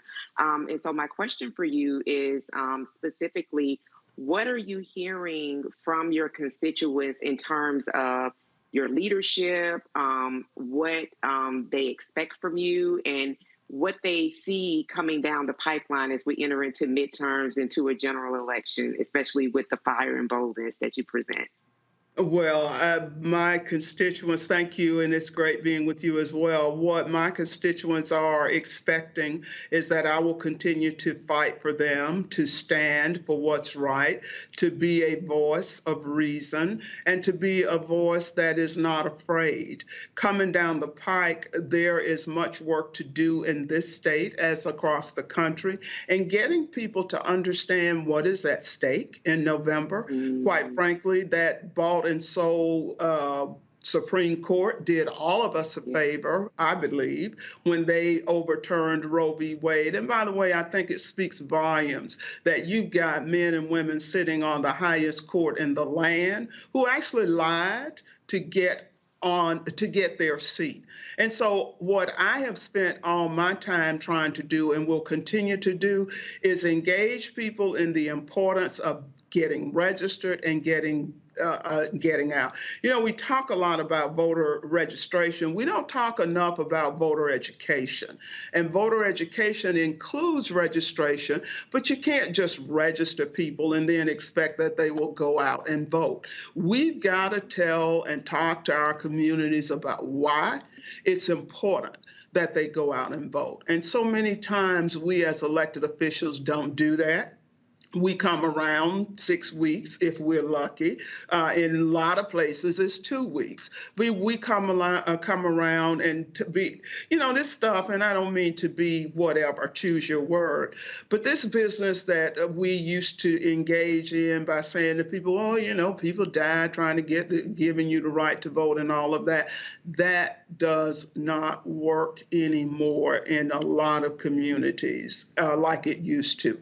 And those of us who are blessed and highly favored enough to be elected officials, we've got to start doing a better job communicating and showing people why they put us in these positions.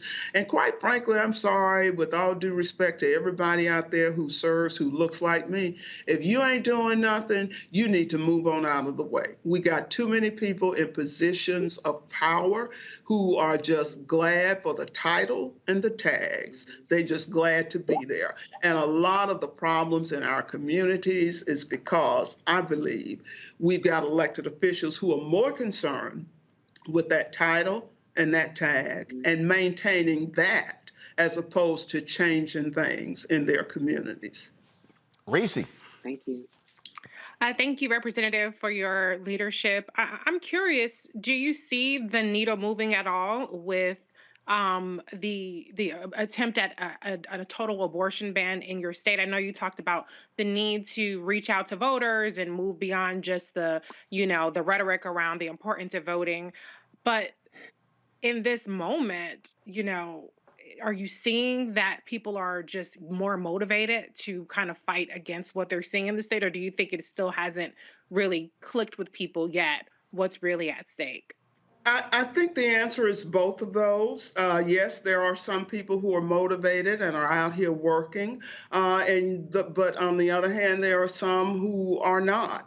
What I can't afford to do is to just give up and say, oh, well, why bother? Nothing is going to change. I feel compelled, as long as I have a voice, to talk to people about why they need to get engaged and get involved. We have made it clear here in South Carolina, and I tell you, I've been in the legislature for a minute now, like 31 years, and I thought everything that could be done on the subject of abortion had been done. Needless to say, I keep getting surprised every session by my colleagues, and that was a part of the point I was making in that speech last week. Bottom line is, there will always be somebody in those chambers who want to restrict a woman's right to choose. We sent a bill over last week from the House to the Senate that had a couple of exceptions. They weren't very great. Even though one was rape, you had to report it to the police and call the sheriff and all that crap before the exception was there. What they've done in the Senate with that House bill, as I understand, is make it even worse. So the point I want people to understand is, don't you dare believe for a minute that things can't get worse. Don't you dare believe for a minute that in most of these General Assemblies, especially in the South, that they are going to stop with limiting a woman's right to choose. Please understand, and they said this on the floor of the South Carolina House, they ain't finished yet. Just like Clarence Thomas conveniently omitted Loving v. Virginia when he talked about what needed to be revisited. That was not one of them. But the fact that he is interested, and the majority of the court, in spite of what Chief Justice Roberts is saying, seems to be interested in revisiting this idea of same-sex marriage, of all the gains that have been made over the last few decades. They they aren't satisfied with just overturning Roe. It appears to me that they want to overturn every right that was ever granted. The South Carolina General Assembly is no exception. I think they are the example of the rule. And we just got to understand what's at stake. A lot of people say, well, it's abortion. I don't want to worry about that. But, you know, I will just remind people of that phrase. You know, first they came for the Christians. I wasn't a Christian and I didn't speak up because I wasn't. Then they came for the Jews, the Catholics, blah, blah, blah. At the very end, they came for me, and there was nobody left to speak up. So we got to use our voice. Greg Carr. Thank you, Roland. Thank you so much. And Representative Gilda Cobb Hunter, I want to tell you how much of a pleasure it is for me to hear this conversation and to be able to speak with you just for a couple of minutes, because I watched Riveted all night. That night in 2015. I make my students at Howard watch that debate that y'all had. I read when you said you had that little U.S. flag on your desk so you never had to look up at that damn Confederate battle flag and pledge allegiance in that legislature, sister. So I want to thank you on behalf of everyone. I still watch you all, and I couldn't turn away that night on C-SPAN watching y'all have that battle. And so my question is really about South Carolina. You know, you're there from Orangeburg. A lot of friends on faculty at Claflin and South Carolina State. And I'm glad South Carolina State beat Jackson State in Atlanta. And I'm sorry what happened to your Rattlers as a Tennessee State Tiger. I'm sorry what Jackson State did to the Rattlers, but you struck again in that legislature to borrow from Florida A&M. You know, Fred Humphreys was my president of Tennessee State too. I want to ask you very specifically about the power, what South Carolina means to this U.S. experiment. I'm thinking about a speech Dr. Du Bois gave, W. Du Bois, in Columbia, actually, at Benedict. It's called Behold the Land in 1926. He said, the future of the United States lies in the South. And when I think of the future of the United States South, I think about South Carolina, the great victories y'all won in Reconstruction. The Lerone Bennett's book, Black Power USA, talks about that. What are the possibilities in South Carolina if we can just get together and get organized? Could you talk a little bit about that? And again, thank you. Much respect. Sure, and I gotta say now, I still bleed orange and green. I love my Rattlers. I don't know who that team was that showed up in Miami. It was not the team that showed up in Chapel Hill the week before. But one thing, Doctor, you know about Rattlers, we don't care win, lose, or draw. We are gonna talk and we're gonna support our Rattlers. So I need to say that up front. I'm still diehard, bleed orange and green. In terms of South Carolina, and I'm not a native, I'm a native Floridian, but have lived here for a very long time. One of the things that I can appreciate about this state, and know that you know that because I know who you are and I'm familiar with your work, is that South Carolina, quite frankly, a lot of people know this state because the whole slave trade and all of that, the secession, the war, all that kind of good stuff. But what a lot of people don't know is that South Carolina at one point was a majority Black state. The legislature that I now serve in was filled with people of color, Black people after Reconstruction. And the public school system that we have here in South Carolina was developed, introduced, initiated by that Black Reconstruction General Assembly. And so there are gains that we still have today as a result of Black legislators who served. The potential here is great. Our numbers, the population, we used to be about 30% of the population. Unfortunately, thanks to an undercount in the census and a bunch of other things, the population officially, Black population, has dropped below 30%.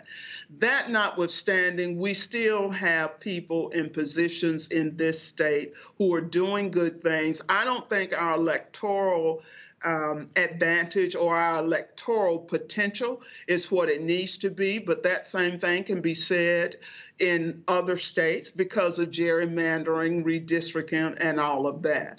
We've got opportunities here in South Carolina to make a change, but we have to understand all politics is local. And the problem that I think we have not dealt with sufficiently so that we can maximize our political power and influence is recognize that the bench building that the Republicans have done for years now is something we need to get back to. We need to understand the importance in a red state like South Carolina of blue dots, of bastions where Democrats are in control and in power. And that has happened at the local level in some of our urban areas, or at least what goes for urban here in South Carolina. In some of our smaller rural communities, you've got Black people, you've got Democrats who are in control and in charge. The one thing that would be great is if we could figure out how to get Black folk who are in positions of power to know what that means. And my point is this: we've got so many people who don't know the difference between position and power. You can have power and no position. You can have position and no power. And what I believe we need to spend more time talking about is how do you use power to help the people you care about. Too many of us are in positions of power and we just don't recognize it, and we're either scared to use it, don't know how to use it, or for whatever reason, it doesn't get used. And so you still have places where, even though you've had Black folk in position, South Carolina is one, as are many other states, the conditions have not changed. And so that suggests to me, okay, y'all got these jobs, y'all in these positions, but what do you got to show for it? And if you've been in a position for X number of years and there is no significant or appreciable, shall we say, difference in the people you represent, then there's something wrong with that picture. All right, then. Representative Gilda Cobbs-Hunter, always glad to have you. Good to see you. Keep giving them hell, and I can guarantee you we'll do it right here. Thank you, Roland. You stay safe. I appreciate it. Thank you so very much. Same for you. Folks, it's so much news happening. We're going to end the show with this breaking news out of Michigan. The Michigan State Supreme Court has ordered the abortion and voting rights bills to be put on the ballot on November 8th. Remember, the Republicans had deadlocked trying to keep this out. The Michigan Supreme Court ruled that to enshrine abortion rights in the state constitution will go on the ballot in November. And the voting rights proposals, one of them includes mandating at least 9 days of early voting in Michigan. Those initiatives will go on the ballot this November. Republicans were doing all they could to stop this. It failed because the Supreme Court has now ruled. This right here is what we have consistently said. Again, Reese, Erica, and Greg, why you got to vote on the local level, city level, county level, state level, federal level, because by having a Supreme Court with this ruling, now Republicans who are trying to screw folks over by deadlocking those election boards and canvassers board, now they got to bow by the state constitution. That's right. If it passes. Well, no. But here's the deal. Remember, first of all, but the fact that people get to actually vote on it, Republicans were trying to stop that. You got to remember, in Michigan, they passed a nonpartisan redistricting commission to draw districts. The Michigan legislature came back and said, we're going to ignore them. So what the folks were fighting for is let the people decide. I thought that's what Republicans actually believe in. No, they believe in white supremacy, and they don't have it, as Erica said. They got white nationalism. But just to reiterate what we just heard Gilda Cobb-Hunter talk about, the blue dots in this red field. There aren't red states and blue states. Take out DNR. They are human beings and they're white nationalists. And they live all over. Yep. If they come out in Detroit, if they come out in Flint, if they come out in all of the cities, then this will pass. And you saw the Supreme Court of Michigan the other day block the trigger law that they put in place years ago, anticipating turning off Roe. Roland, you framed this, and you know you write about it now. You know, the Federalist Society, they're playing a long game. But what we heard Cobb Hunter talk about is really the game we have to play. She talked about building the bench, developing that leadership that will then run for elective office in addition to community organizing. You know, all that works together. Michigan is not Louisiana or Texas or Mississippi. While those states have incredible potential to get people organized and to move forward, Michigan will not wait for them. The United States of America is not a nation. It is many different places, and there's a real fight going on. This is heartening because the rule of law, as I said before, we're going to have a rule of law. Michigan is demonstrating what it can look like if people will get out and push. Neighboring Wisconsin, those white nationalists have hijacked their Supreme Court and the federal and state legislature. It's going to be more difficult with them, particularly with federal fire. But again, just going back to what Representative Cobb Hunter said, don't give up because you're in a state that when you turn on commercial news, entertainment, media, they've painted it red. Because if your street, your neighborhood, your community doesn't look like that, you can stitch together with other people and do something about it. And this is just a great example of how what not giving up can bring you to the edge of. Now, as Reese said, they got to vote, they got to pass it. I mean, you got to get this ball over the finish line. Don't just focus on federal politics. You got to focus on state, Reese. Oh, yeah, absolutely. I mean, focus on local election, but we say it all the time, school boards, focus on even sheriffs. Some of them are elected. Focus on your mayor, focus on your city council, focus on your state representatives, focus on your state senators.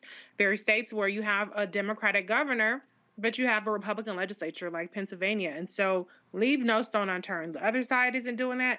We got to do the same thing. Erica? Ralph Ellison said it best, that there are few people in the world as dangerous as sleepwalkers. I think that throughout the conversations we've had and the guests that we've had on, that the dangers of sleepwalking are quite evident. And so I hope people do not entertain and party themselves into an apartheid that they they will say that they weren't prepared for because it's been messaged. Folks, get registered, get ready, vote early if you can, and make sure you engage and bring people with you. All right, folks, that is it for us. Man, we had a whole lot to cover, but we went over time today. But look, we had stuff to definitely focus on. Let me thank Reese. Let me thank Erica. Let me thank Greg for being on our panel today. All of you for watching as well. The numbers kept building. Almost hit 4,000 simultaneously on YouTube, getting our numbers back. Y'all might remember in 2020, we were hitting almost 10,000 folks watching live on the YouTube channel. Spread the word, pass the word, folks. Ain't nobody else doing what we're doing. And I keep telling y'all this. It was 4 years ago on Sunday when we launched Roland Martin Unfiltered, September 4th, 2018. It was a whole bunch of folks who were saying it wasn't going to work. I was out of my mind. It was a whole bunch of folk who said that, oh my God, it would fail. Well, guess what? We're 4 years in, and we've grown this YouTube channel from 157,000 subscribers to right now we have 881,330. We want to hit 100. We would love to have that many downloads of the Black Star Network app. Folks, what we are trying to build here is something that is Black-owned, that is independent, that we don't have to bow down to anybody, covering our stories. You know, and when we have voices able to come on and share their perspectives, you know, I remember when people told me, man, you put Reese on? She cussed too much. I was like, y'all tripping. But again, it's perspective. And so that's what it's all about. And so having Erica, having Greg on, I keep telling y'all got to remember, me and Greg started with a fight at 12 Years a Slave. Where the Howard people were like, Greg Carr take you out. I said, I ain't scared of no damn Greg Carr. Bring your ass on the show. He take you out. Yes, sir. I said, bring your ass on the show. Well, he's been on the show for the last 4 years. That actually happened. Y'all think I'm lying. That actually happened. And so, again, we created this platform to give other folks voices. That's why when y'all watch, look, Tiffany Cross had me on her show on Saturday. Again, her first opportunity to speak on air was when I had my TV One show. That's the whole point. You create opportunities for other people. So that's why y'all get to see Reese, she be on Clay Kane's show, Sirius XM cutting her check. So, again, it's creating of the opportunity. And so we need your support in doing this as we're building this. Black Star Network was 1 year old on on Sunday, and I told y'all, I'm literally negotiating right now.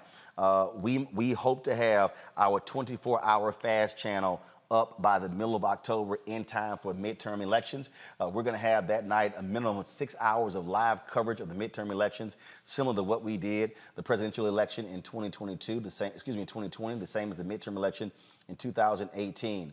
And so I'm going to say this again. What we're doing right now, Byron Allen not doing. Essence is not doing. Black Enterprise is not doing. Ebony is not doing. Blavity is not doing. The Black Press of America is not doing. Nobody is doing what we're doing. Folks said it could not be done, so your support absolutely matters. So please download our app. Again, it's right now. It's more than 3,000 of y'all watching on YouTube. 3,000 y'all should be downloading the Black Star Network app. And so Apple phone, Android phone, Apple TV, Android TV, Roku, Amazon Fire TV, Xbox One, Samsung Smart TV. And again, your dollars matter. We need $100,000 a month between now and the end of the year to meet our goals, folks. And so we don't charge subscribers. It's free. Let me say it again. It's free. This show is free. Faraji Muhammad's show is free. Greg's show, Deborah's show, Jackie's show, Stephanie's show, Rolling with Roland. All those shows are free. But trust me, paying staff ain't free. Paying airline tickets ain't free. Paying hotels and per diem ain't free. When equipment breaks, trust me, that ain't free. It all has to get paid. And so we need your support. Yeah, we giving them hell, trying to target these advertisers. I've been giving these progressive groups hell when it comes to political ad spending. But the bottom line is we can't count on. We got zero last week. If we're gonna get zero this week, it's a good bet we're gonna get zero next week. But we still have to be able to cover the issues that matter. And so again, if our fan base, 20,000 of our fans, this is real simple. 20,000 of our fans give us $50 each for the year. That's $4.19 a month. You can't even get a Happy Meal at McDonald's for $4.19 a month. $4.19 a month, 13 cents a day. That's all it costs. Then we're able to do what we are doing. So you can send a check or a money order to P.O. Box 57196, Washington, D.C. 20037-0196. Cash App is $RM Unfiltered. PayPal is R Martin Unfiltered. Venmo is RM Unfiltered. Zelle is Roland@RolandSMartin.com. Roland@RolandMartinUnfiltered.com. I got a show in development right now, a daily show hosted by a sister. We got a cooking show in development. We got a fitness show in development. Y'all, that ain't gonna happen. That ain't gonna happen unless you give us your support. Thanks a bunch. I'll see you guys tomorrow. Ho!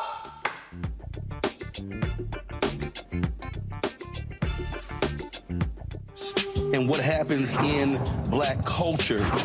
We're about covering these things that matter to us, speaking to our issues and concerns. This is a genuine people-powered movement. There's a lot of stuff that we're not getting. You get it, and you spread the word. We wish to plead our own cause.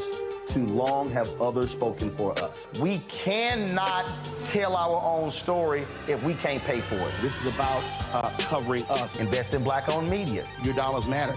We don't have to keep asking them to cover our stuff. So please support us in what we do, folks.